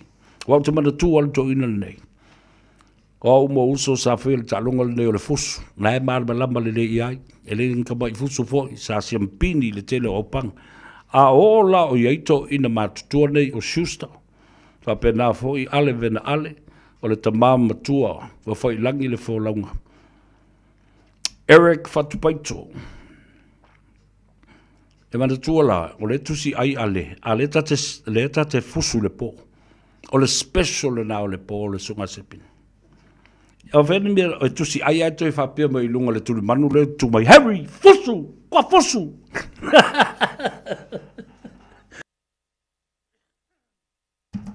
Kwa kapingi, o ia le tusi ai al famasino. Ia le mele lai fai, mea le whamalusi au mea o le tusi ai. Ia le mele na talo fai nei ta mama tutua. Nā tau te, on tangata totoa, tangata fo i o le tālonga, ma tangata la tō nanau ina ia manuia ma le lei se mea, aua nei sasi se mea, aua nei whapepe loa, whapolokiki se mea, o winga nao tō ina mātua nei. Ia, nā fo ina i lore lei lava e ale, wale o toi fia tu lepa, wana le toi taliaina fo i polokiki ele atu lepa, ma pepelo ma le tau whaleanga, na tua e lunga le toi ina safariese, awa e wala o mole tangata whamailo, molea, ke la akulo e ngā wan tū lo mole tangaka e ngā, e pala ai mai kai peiwe au ke mio o fosi, le ta mā ole a fionga le li pārmia. E pepe o mai pia sai e la wuri. E re ai ma sei si fia ula i a polota e vau. Le ala le nao le malingi a loi mata o le fia ma le nganga whaafitai. Whaafitai la uli i lau tō wha. O lau pule lava lea. Wa alofangi ai oe e tangata. Lau atu nuu. Lau a inga. Lau nuu ma le i tū malo. Whaape nasa mo antoa. E fiula wali i e toi ta lepe le valea. O le mawhai wa tilo fia, wa iloa, wa ilo i a vea. Wa ilo e tangata. O tau se sira le ua o lava i le aso muli, ma taimi muli. Wa whatau mua ava le sao sa mua. O lea lava e whatau te e nei tangata. Palau vale tono le mauta. Le mi ngao le na. Fau malo. E ale mea o iai. E wha maua laloina e le atua. Ma watangia e fo i, wa mata ona pongi safa i ai o tangata. Wa mata ona lato leto i loa. Di mea manino, mani mea sasao, mani mea tatau na fai, ai maise le ava fata ma le vanu lofo lea. O Samoa, o le ava fata. Eo, au vatul tala.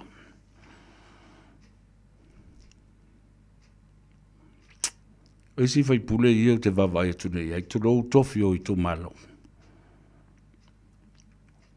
E a ma le li i leo, le mongi leo te fai atu e nei. Ma i maa ue le taimi. Ma i maa ue le tofi o le i tu malo. Tua umina e i tu tonu e te leto e malama i se mea. E te leto i lofo i tausi, ma teu, ma fola le vao Samoa. Na o mea e atangia ai le tama i titi tele o lo mafaufau. Tama i titi, pepe mea. Leise to wha, leise whautanga. Talo whai le tu malo. Io, nana uwhape nā atu. Ai alofa mai le atua mai lo tusa so tātou manuia. Ianga le lei le atua i malolonga, malunga o le ala tele. Fa mangalo fo i se leo, le atou sa vea fa fo i mai upo, le atou lalu fa i o mātou alia fauna le lima e matua lau mai, lunga upo e ave kai ngā kai, ko e mai i kai a. Alofa tele mo le tamamatua, le sunga ya se loti, le fee, a foa, tuala, filo i ali. Manuia tele lau por kalame, ma lau whasoa. Ia so o le fau ma le fau. Ia malama Samoa. Ma ia manuia Samoa i o Faiva. Sanga iane ai o le tai. A maua le malos. Ta mamatua au mua ave ma le tina ia au auna, a lofa tele mo o lua. Ta mamatua ia masoe tui mawalunga, a lofa tele atu. Le fionga le ngā whatasi le sunga fo i atu i sa mau fata. Fui maono si ale ngā ma le whaletua le fionga i ale o pepe. Ia ma baby sene, ma baby whapale. Alofa te le atu. Ma ia manuia malo longa mausi ngā taulanga. Ole nei fo i a fiafi. Le tapo inga a sio tina. Le ulua i ali i la faitele. La fai ali i. Whapale mata ole alofa. So alo la vea. Love you, Mum, and thank you for your support throughout the years. Throughout the years, Le rā o le fast food tau sanga o whalinga luenga. Aro whafisanga i pia malau tau ai maa male au palau wale malau whai pusa. Ia lea whaina, o le mea lava o masani ai. Ai tātou koutu luma, via tele nei po. Tu o tau stasi o pese a lei a tau sa vea. Whamanui atu ai. O le nofo tō tasi, tu sia le tina i awai tupu. To whaiono le avasa. Ai usuina ma whaaleuina e lei a taua. Sa vea le ulua i ali i pesta tā mā le langi se yuli mulitalo Al Harrington tūmanu vau la vea. Via tele malofa mo oe malunga o le api o fōlinga, male tātou Facebook, male YouTube channel. Soifua mai e manuia. O tala nai winga i o tātou tangata, malatou a mio sa whaile yasu, malatou upu sa whai. And those are the stories about our people, what they said and what they did today. We'll see you tomorrow. Soifua mai e manuia.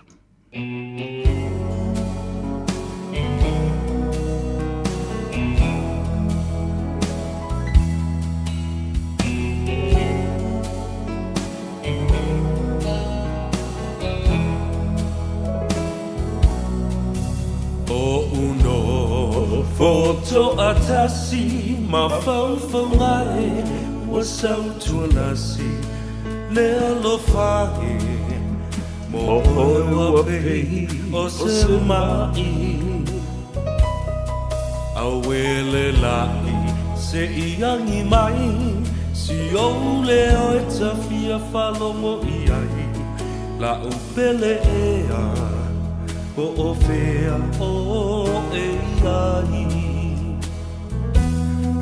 lalo langi pua male malulu wasola le la fasulu sulu unai o folingai wa moatu